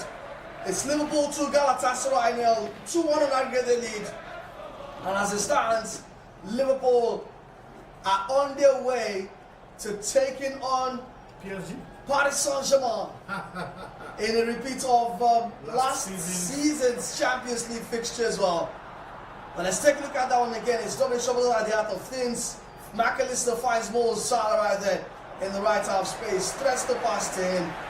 It's a wonderful pass, and all Salah has to do is lay it on the plate for Ekitike. I hope Salah wasn't offside there, because it looks like something offside there for Mo Salah, but it was an exquisite passer from the Egyptian to Ekitike. I think there was no way he was going to miss that point blank front of goal. The goalkeeper was the only player to beat there, and Ugo Ekitike delivered the goal for Liverpool, the second goal here. Well, it's been what we've been saying here for Galatasaray. The defense were just nowhere to be found in that passes crossing in front of them. Hey, the goal stands, wasn't offside for Mo Salah. I think he was really lost in concentration, or not being alert for the defenders, talking about single and also Abdul Karim. A bad one for them this night. And from here on, you just have this feeling that if Liverpool keep pressing, you just keep getting the goals. Alright, Victor Osimhen also off, didn't show up. Salah with a wonderful effort, grabbing back on the follow-up. And there it's 3. Ryan Gravenberch has scored for Liverpool in the 53rd minute. And Liverpool are cruising at Anfield. Liverpool 3, Galatasaray 0. And it was Mo Salah who first of all hit the target, but Ulrike Shakir repelled that wonderful effort from the Egyptian. But the follow-up from Ryan Gravenberch, the goalkeeper had no answer. And it's actually the goal scorer who started that move. Yeah, Gravenberch. And it's Mo Salah once again darting into space. That was a fantastic shot from Mo Salah. Could have gone in, but you just have to say the goalkeeper again coming to the rescue, but the rebound, there was no way he could have saved that, because he was going way away from him. I think Liverpool, like I said earlier, it's looking like they're going to go goals gone here, scoring plenty of goals now, because Galatasaray, they're falling like a pack of cards. Just like we saw in Turin when they went down by 3 goals in that game where they needed not to have gone down by 3 goals. It's happening here again. And Osimhen, who was trying to put some kind of booster in the players, is not on the field of play right now. I think the Galatasaray players, they are really not up to it right now. The defense especially are really not up to it. And I have the feeling that Galatasaray are just out of this competition now. Galatasaray falling apart. It's now 3-1 on aggregate in favour of Liverpool, who is looking for more goals here. Milos Kerkers finds Mo Salah again. Salah cuts inside. He's going to get his, but Abdul Karim quick to the scene of the crime. Galatasaray captain stopping Mo Salah there. It's wave on wave of attack from Liverpool. The goals are pouring in Europe. Spurs 2, Atletico Madrid 1. Julian Alvarez briefly leveled matters for Diego Simeone's man, but Xavi Simons has put relegation candidate Spurs back in the lead. But in Germany, it's Bayern 1, Atalanta 0 as it stands. All the updates right here on VIVX Sports. Remember to subscribe to our channel. Liverpool on the attack once again. Frimpong now on the right. Centre look cross in, and it's a low goal. It's 4. Wilfred Singo puts into his own net. Galatasaray are falling all apart here.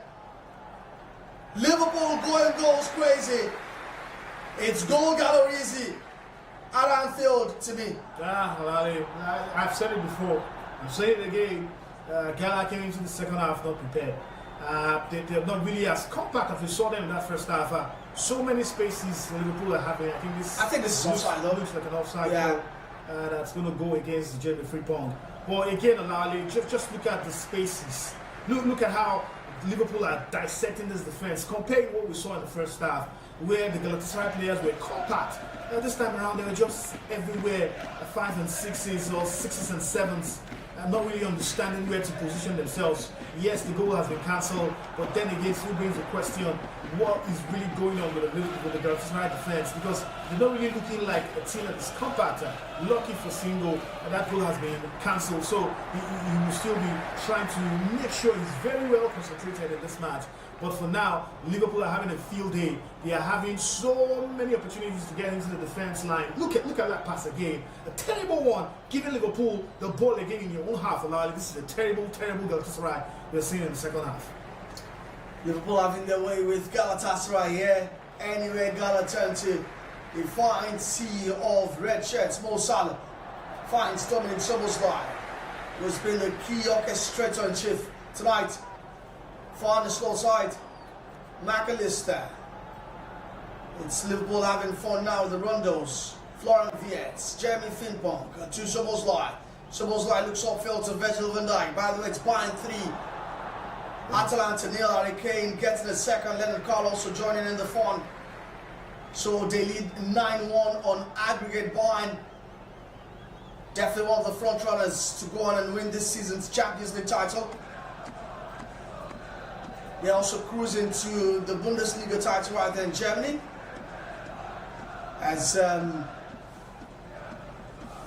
Galatasaray manager prepares to make another change. But with Osimhen not showing up for the second half, there's been a couple of reshuffling. They've only left Barry Seelmans up front, going with a 5-4-1 setup. Mo Salah tries to find the Wegetige. Unable to do that, was offside. Salah really coming alive in the early stages of this second half. He's been finding pockets of spaces between Abdul Karim and Wilfred Singo. I should take a look at that offside decision. Once again, Jeremy Frimpong just slightly offside in there. There's also been an unsung hero as far as this game is concerned. I think for Liverpool, the fact that they've gotten 2 extra goals in the second half will give them that ease of pressure. They'll be looking to score more goals, definitely. Some of the players will be trying to get their names on the score sheet. And the fact that the Galatasaray really have not come into the second half looking like a team that is going to disturb the defenses of Liverpool tells you the whole story that, hey, Liverpool are going to have it a free day for them. It's going to be like strolling into an unguarded compound and just taking whatever you want to take. That's what Liverpool are going to be doing right now in this remaining minutes of the second half. Still trying to control the games, still trying to control the midfield. Nothing we've seen yet from Galatasaray in terms of a coordinated play from defense to midfield to attack. We've not seen it from them, and it's really, really terrible, honestly. Larazani has joined the fray. He actually came on for Victor Osimhen at half-time. As Galatasaray win a free kick, opportunity to ease the pressure. Change also, Lucas Torreira, former Arsenal midfielder, will come off for Okenburuk's side.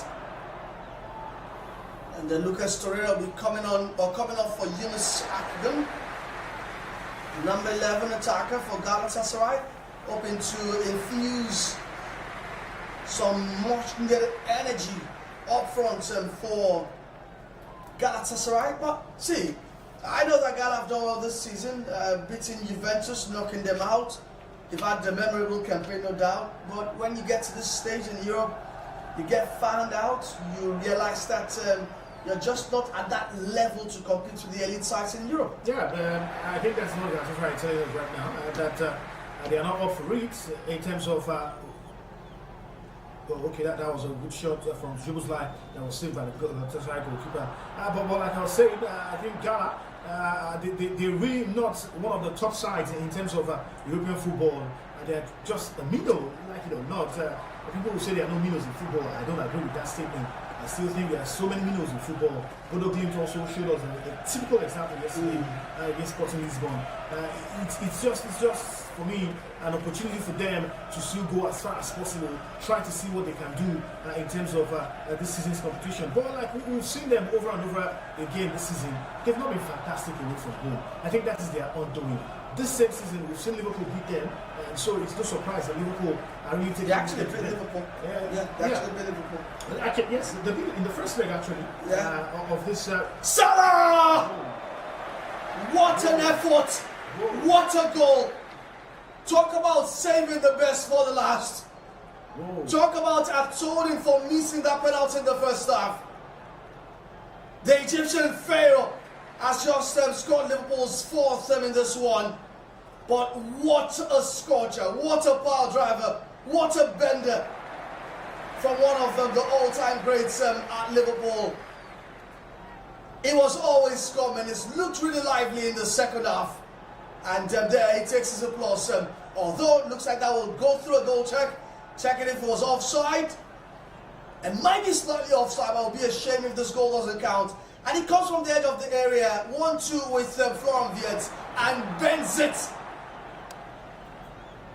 I mean, it bends it to the second post. The goalkeeper has got absolutely no chance as he sprawls to try to save that one. Now, this is the Mo Salah we've been missing all along in this match. This is a pinpoint placement of the ball.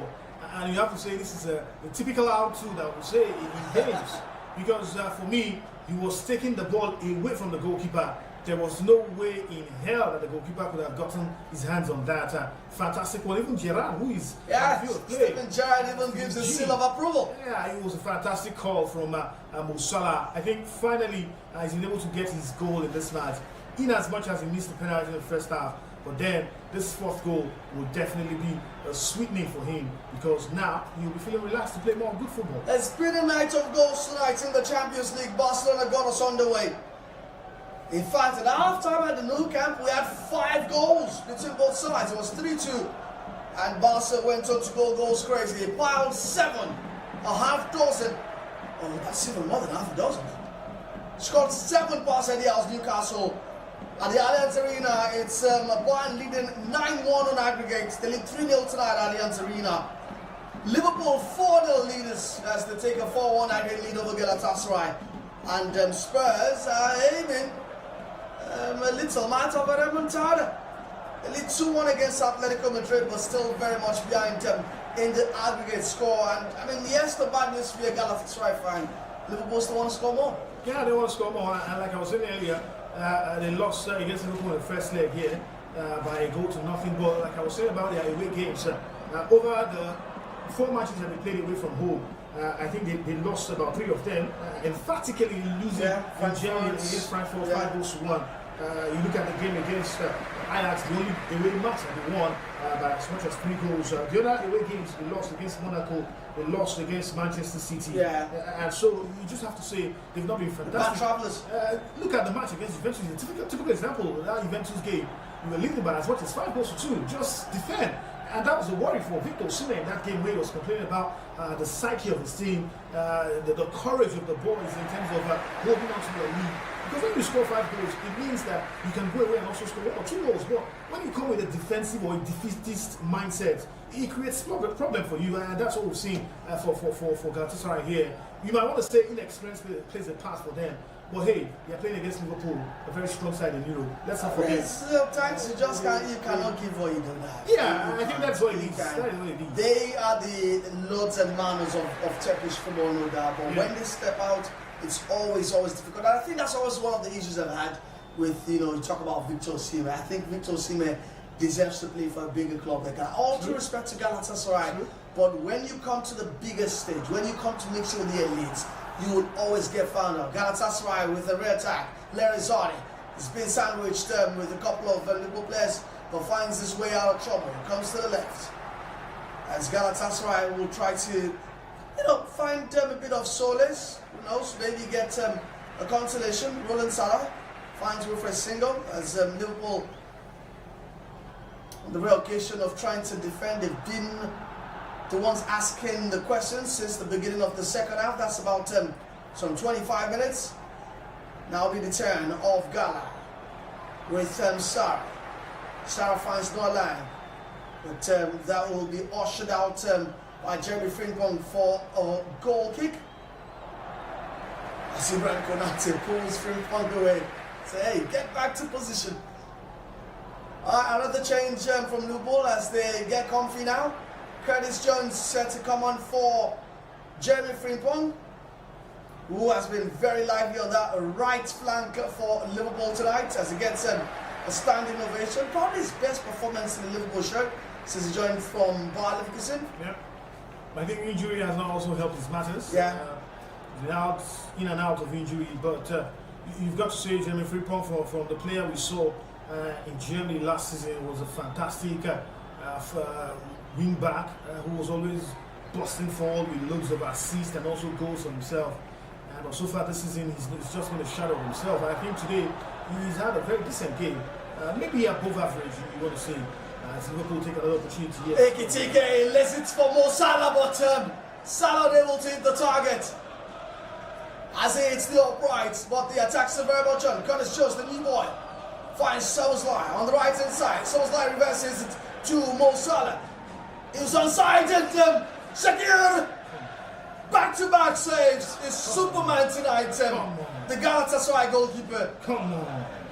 As it denies Liverpool a fifth one yet to me. I think this goalkeeper needs an award. He really needs to get loads and loads of plaudits, loads of applause. Fantastic save, double save here. And you've got to say, what's the defense? What are they doing? What are the defenders looking at? Giving your goalkeeper so many space where he could just be found out. But then I think Liverpool really are taking the Galatasaray defenders to the cleaners here. Galatasaray tried to, offer something up front, but Barış Yilmaz just frustrated, isolated up front. Soboslai makes another deep run, finds Ryan Gravenberg to Gary McAllister. Liverpool taking their time here, 68 minutes gone at Anfield. And Liverpool definitely switching their attention back to the Premier League action this weekend as they are aiming to seal their return back to this big stage next season. Remember that they are at risk as they jostle for those top 5 places alongside Chelsea, Aston Villa and Manchester United, who look like sure bets to at least seal third place. Gravenberg stopped him in his tracks. Liverpool still after the ball. Soboslai finds Florian Wirtz. Yes, McAllister is going to have a pop from distance. Yes, he will. But that's way off target. As Liverpool tried to get a 58. It's forward on aggregate. Aaron El Mali set to come on for Galatasaray as Okan Buruk is trying to make another change. Let's quickly bring you more updates from the rest of the Champions League games. It's still 2-1. Spurs lead against Atletico Madrid. There's still not enough on aggregate, while Bayern Munich coast in against Atalanta 3-0. Harry Kane with a brace and Leonard Carl, the youngster, with the third for the Bavarians. Noah Lang. It's been forced back by Curtis Jones, but lovely pass to the legs of Curtis Jones as Noah Lang comes on the left, finds Barış Yilmaz. It's a wrong pass and will go out by throwing to Liverpool. But to me, Liverpool, Paris Saint-Germain, it's time to do some early preview, isn't it? I mean, saw PSG last night, didn't we? Yeah, they were fantastic. They were just blowing Chelsea out of the way. I think on their night, PSG are a team to reckon with. They're also a very dangerous team. The sweet thing about them now is they don't have a superstar who They need to keep supplying the passes or keep supplying the balls. They don't need somebody to just be accruing goals all for himself. Right now, they have so many players who can do that job, from Bakoli to Ousmane Dembele to Kwichak, Rizkaria, there's Due. So you've got to say they have loads of channels where they can score goals. We saw the same matchup last season. I think it was in the same quarterfinal stage where they edged out Liverpool home and away. And Liverpool got the first leg actually in Paris, but PSG came to Anfield, won via penalties. It was a very cagey game, you have to say. Great game. Yeah, one of the best games of last season's Champions League. It's a repeat of what we saw last season. But then you've got to say this Liverpool side that we've seen so far this season, they're a team that is defensively not up to it in terms of their defensive play. They've been conceding goals left, right, centre. They get in some very silly goals at very odd times in games. And for PSG, they'll be banking on that.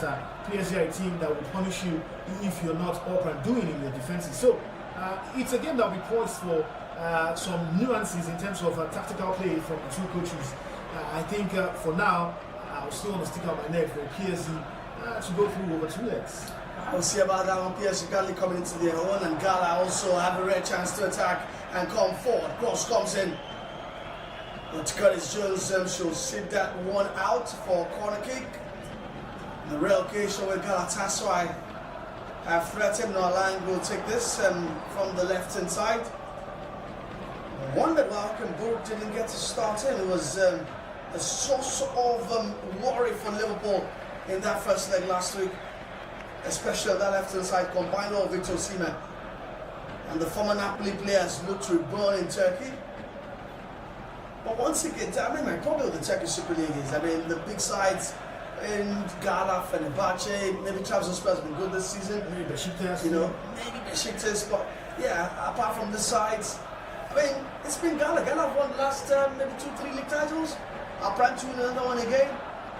It's just not really great, and that's why you look at the rankings. Opta ranks Galatasaray as the 21st best league in the world. I mean, the Brazilian Serie A ranks ahead. Yeah, it's terrible because when you hear of the corruption also from the likes of Osimhen, Mourinho, and Baba, who also came out to talk about some of the corruption instances with some of the clubs, from Fenerbahce having their own share, Galatasaray also having their own share. Maybe that also plays a part. But overall, Ali, if you look at the top leagues in Europe, you won't count, like you mentioned, you won't count Galatasaray as one of the top leagues. Yes, maybe they have top teams. Very rare occasion. We have to define our top. I mean, Fenerbahce have not been in the Champions League since when? It's been Gala. Gala have been the only constants in the Champions League. You find Fenerbahce, Besiktas all in the Conference League and in the Europa League. And they don't even do much there. Yeah, and you talk about finances as well. The only rich sides right now are Galatasaray and maybe Fenerbahce. So it doesn't help when you come to Europe where iron sharpens iron, and because you've beaten Kayserispor, you've beaten Eyüpspor, you've beaten Antalyaspor, you beat them 7-0, you beat them 5-0, 6-0. But when you come to Europe and mix it with a decent side, you're always going to struggle. And that's why I said it's not the top side. But that's not to take anything away from what they've done this season. Yeah, they've done very well. In the Champions League, they've done very well. I think they've even taken more than they can accommodate for themselves, because like it or not, nobody expected Galatasaray to go all this way and get into the round of 16, where the likes of Inter Milan are falling by the wayside. Even Napoli could not even get into the round of 16. So it's been good for them, a good run for them in terms of the Champions League. But like I said earlier, I will not rate them as one of my top 10 leagues in Europe. Honestly speaking, maybe they could get into the top 10, but then you just have to say there are other leagues that are way better than the Turkish league. Like you mentioned, Gala, the top side, Fenerbahce, Besiktas, these are the clubs that we know. Yes, we know that the likes of Germany also have maybe a one-man team showings, but then we still see some of the other clubs doing well in other competitions. Talk about Eintracht Frankfurt, talk about Bayer Leverkusen, who got knocked out by Arsenal yesterday too. Let's not forget Borussia Dortmund also in there. So they have a couple of teams that do very well on the European stage.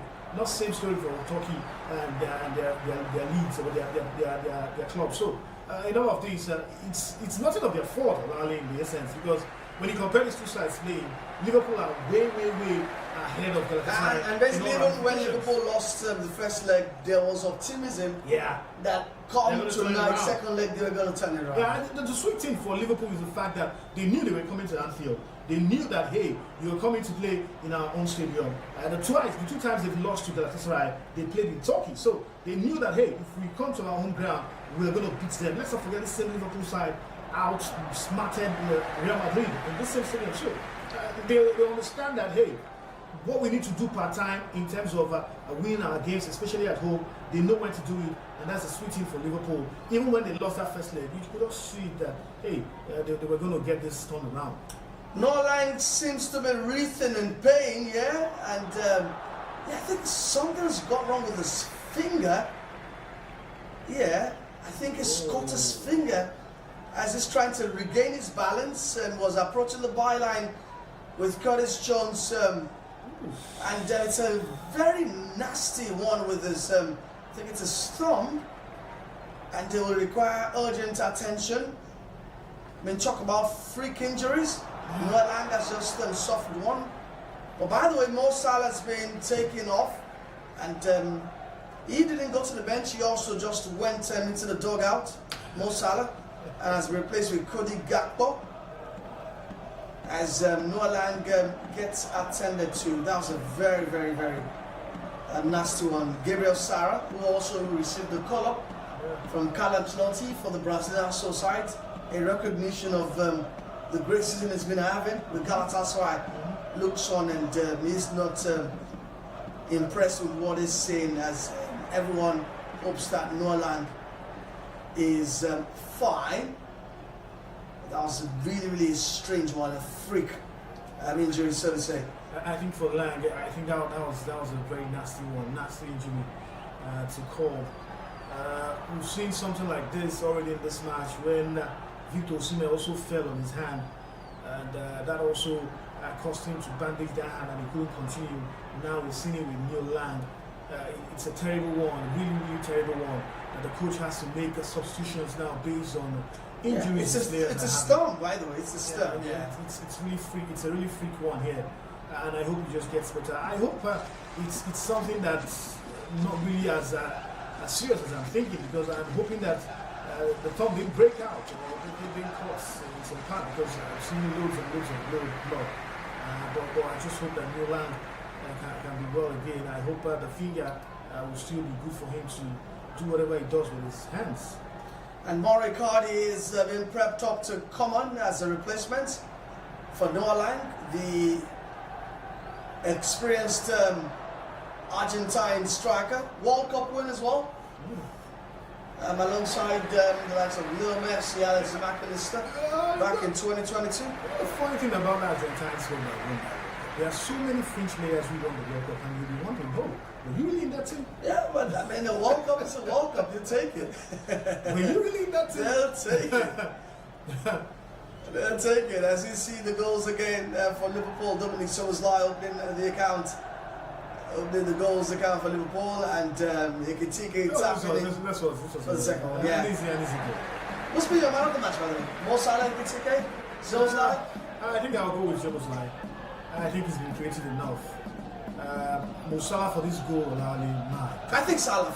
I think so. I think if Szoboszlai did it in the first half, Salah's been electric in the second. Yeah, maybe they should. Then with his goal as well. Yeah. The goalkeeper too should be called into. Maybe he's. That's the way you get a man of the match. I haven't considered football. Yeah, that's the way you do that. He's had some fantastic saves here. I will still. Well, for me, I would say maybe Salah for the second half, yes, but he's not really done much for me here. I feel that Liverpool have really stepped up in their team. Team-wise, they really stepped up in the second half also. But I will still be sticking out my neck for Dominic Szoboszlai. All right, attention still going to Norlang as play is being altered. I mean, it's a very serious injury. Unfortunately, it's nothing muscular, it's nothing with his legs or whatever, it's just his thumb. Yeah, and all that happened as he was trying to, find a way past Curtis Jones on that left-hand flank, and he lost his balance. By the time he hit the pitch side, it didn't look like his hand got caught up in something, and it's a lot of blood. But once again, we hope he's fine. Morikadi already on the pitch, captain of the side. As Okenburuk, former player of that side as well. Yeah, Okenburuk, one of the legends at Galatasaray, reminds me of 1996 when Graham Souness was the coach of Galatasaray. You remember that iconic incident, iconic moment in Turkish football when Graham Souness took the Galatasaray flag and planted it in the bottom of the Fenerbahce stadium. Yeah, that was Fenerbahce pitch. That was one. Okenburuk was in that team. There was Okenburuk, there was likes of Aken Sukur. Yeah. There was a couple of players came, I think it was an Aston Villa player, I can't remember his name, came, he was convinced by Graham Souness to join. There was Tugay, the Tugay who later played in the Premier League with Blackburn Rovers. Yeah. It was a very good squad, and that moment was actually the Turkish Cup final second leg. First leg, Fenerbahce lost 1-0 in Istanbul, and Galatasaray come to Fenerbahce for the second leg, and Fenerbahce took the lead. Steve Saunders, that's the name I was looking for, and he equalized. And one of the Fenerbahce executives, when Graham Souness was appointed as coach, he just finished having open heart surgery when he was at Liverpool, and he said that Galatasaray appointed a coach who was crippling, and that really hurt Graham Souness. And in that final, after they won the cup final and the home of Fenerbahce, he felt, what was the best way I could gain revenge? And while they were celebrating, he collected the flag of Galatasaray and went to plant it in the middle of, and it remains one of the iconic moments, if not number one iconic moments in Turkish football. A daredevil move. A daredevil move. Until this moment, Graham Souness is still being celebrated. And in fact, I don't think Graham Souness can pay for anything in the city of Istanbul. And that's the sweet thing about the Turkish fans. Yeah. Once they like you, they like They you. love it, yeah. Once you are there. Same to Checho Kocha in Istanbul. Well celebrated in Turkey. Alright, players resume. 2 minutes gone. I was actually going to remember a name, Georgiagi. Yes, that was the name. Oh, Georgiagi. Yeah, that's the Romanian. Yeah, that was another fantastic name that played for Galatasaray. Corner kick swung in. It's a feeling that we're going to have a lot of minutes added on here after the stoppage to look after Noah Lang.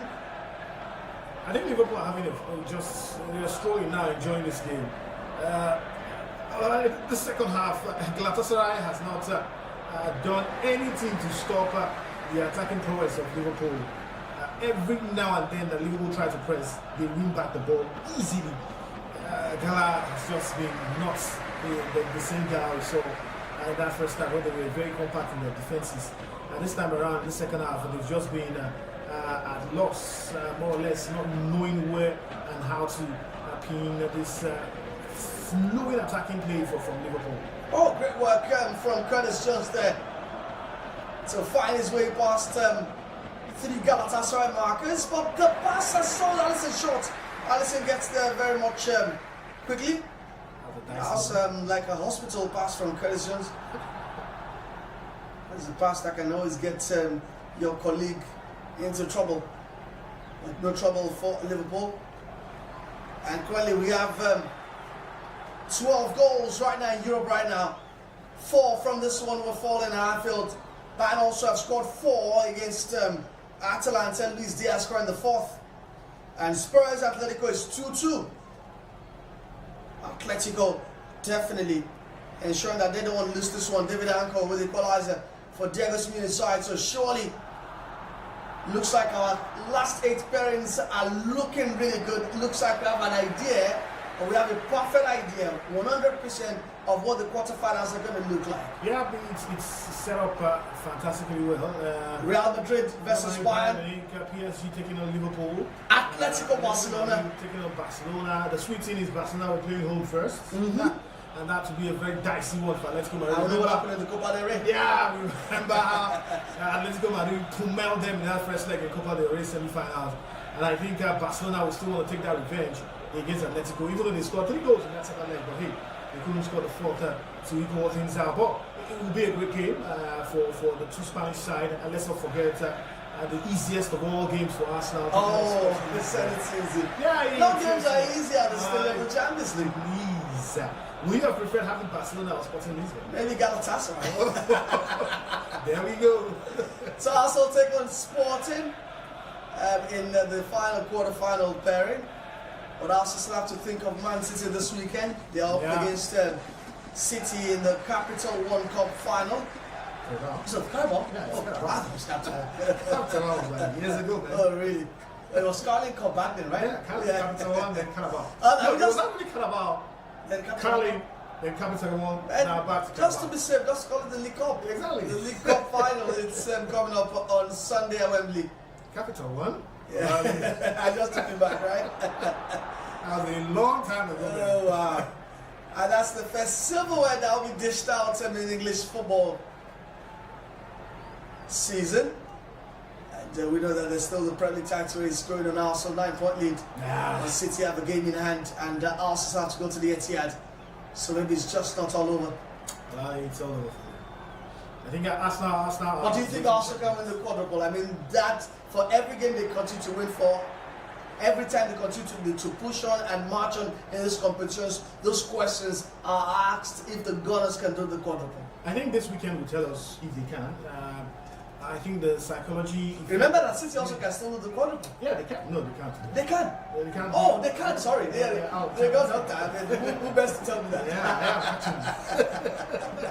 But the truth is, it will take Arsenal some grits to be able to focus on 4 competitions. I think if they can maintain this 9-point lead, or maybe 6-point lead still, and that's almost another goal from Kitiki. But if Arsenal can maintain a 6-point gap between themselves and Manchester City before their game at the Etihad Stadium, I think Arsenal will have an edge in getting their hands on their first Premier League title. But for the Carabao Cup in this weekend, I just have this feeling that if Arsenal can win this one, I will go all the way in supporting them that will win the cup. Really? No English side has won the quadruple. In fact, Guardiola 6 years ago said it is practically impossible to do the quadruple. And I agree with him. It's difficult because you have to play lots of games. It's almost like an make it 5, but timely intervention from new entrant Eren El Mali denying the Hungarian a second of the night. So the ball are not done. It looked like Tiki was offside in the build-up there, though. As I was saying, I mean, it's difficult, especially for the English sides who are playing loads of games. Maybe for other sides in other places in Europe, it's easy for them. But England, you have to play League Cup, you have to play FA Cup, you have to play Premier League. But you look at, I mean, for example, Paris Saint-Germain.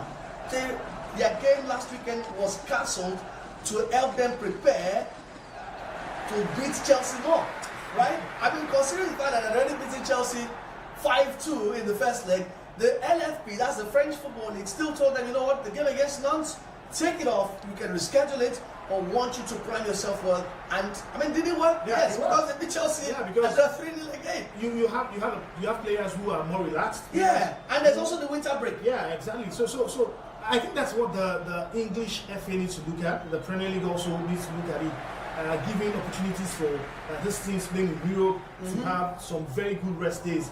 I remember that game between Real Madrid and Manchester City that Real Madrid won by 3-0. They had their league game on Friday, and it helped because they were playing Manchester City on Wednesday. So it helps when players have enough time to rest, enough time to relax, not thinking about games. You look at the English Premier League and the calendar they set with European football. Sometimes you play on Wednesday and you're playing 12 o'clock match on Saturday. Well, it doesn't help. It doesn't help the English league. I don't know. Oh, it's a 5th one. And It's one of the shortest men on the pitch. Gary McAllister. I think the goal Well, it looks like the goal won't stand, but what a pin over cross from that corner kick.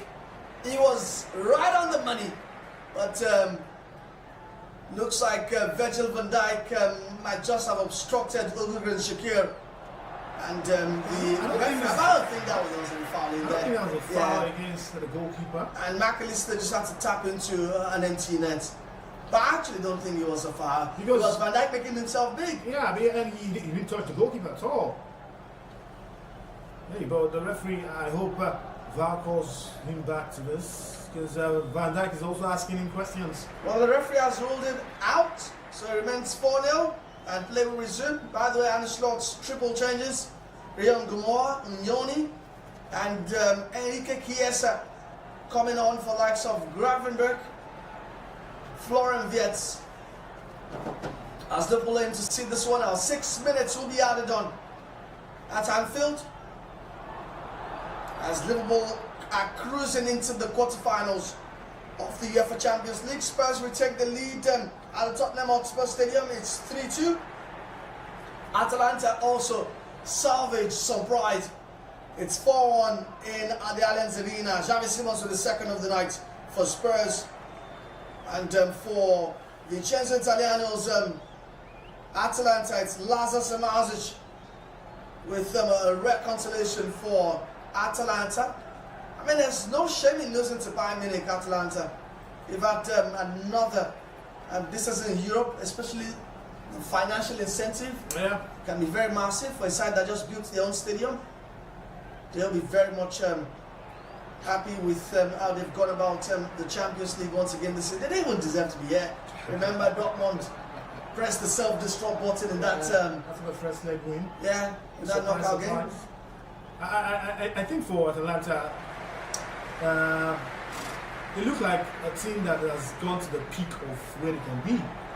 Winning the Europa League, qualifying for the Champions League back-to-back. They lost their coach, Gianpiero Gasparini. And it's looking like... Lost Adebayo Lobon. Oh, yes, that's in there too. But they look like a team that has peaked. And maybe it's about time they rebuild again from scratch. And I won't be surprised if I don't see them in Europe in the next 2-3 seasons again. Because right now they're struggling in Italian Serie A, not really doing as much as you would have expected them to do. And I think these are the trying times now for Atalanta. Maybe they need to rebuild and come back strong. Let's see if they do come back stronger, Atalanta. But in the food chain, I think they're just excited to be mixing with the big boys. So far, the money keeps rolling in.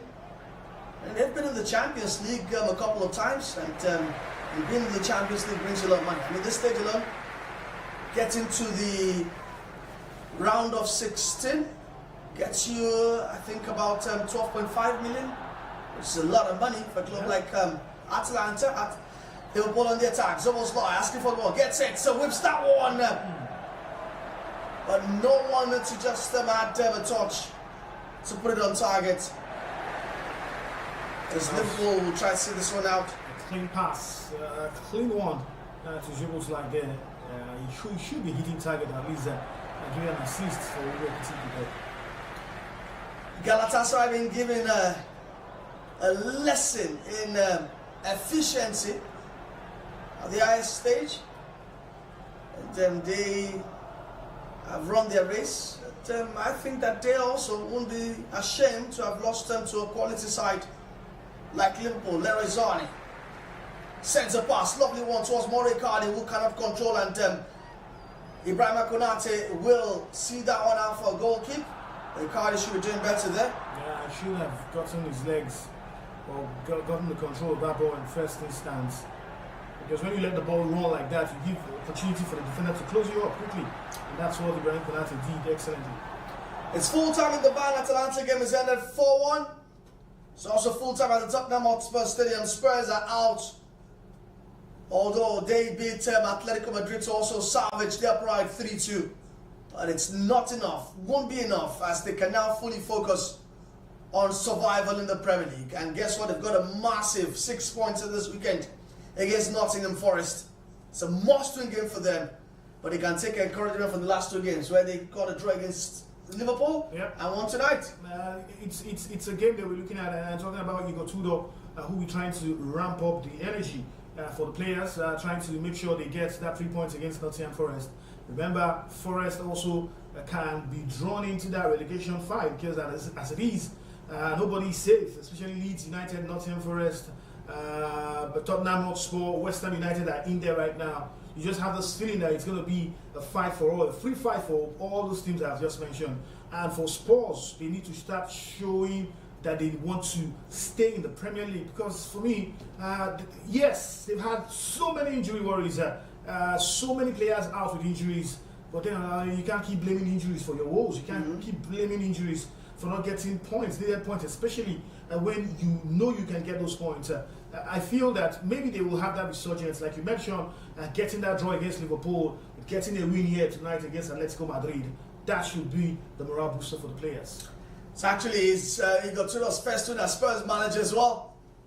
Remember, he's had an abysmal start as Spurs manager. We are still yet to get to win in 2026 in the Premier League. In fact, tonight's win was their first win of 2026 Spurs.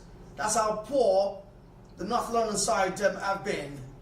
Liverpool trying to just get one more. McAllister, who has got a lot of license to bomb forward tonight, courtesy Galatasaray, being lax defensively as we're counting down to full time. And it's full time at Anfield.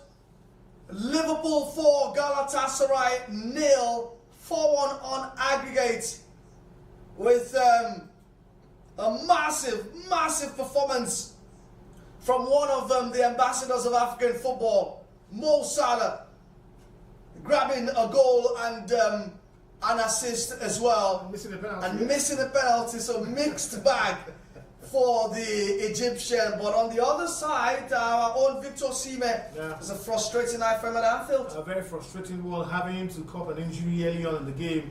Played through the first half with that same injury, but you've got to say Galatasaray didn't really come to this party at all. They didn't show that verve, they didn't show that energy we saw in Istanbul last time out, and you just have this feeling that it was there for the taking for Liverpool right from the very first goal that we saw. Jebuzlai scored in the first half.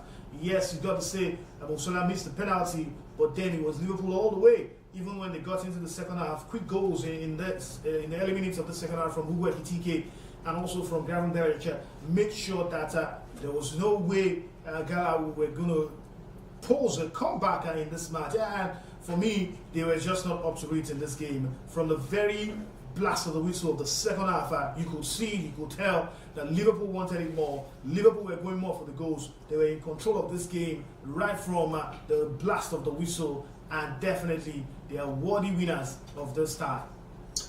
Alright, it's time to now get ready for the quarterfinals, and there's still plenty of African flavor that will be bringing you on VIVX Sports as far as the Champions League quarterfinals concerned.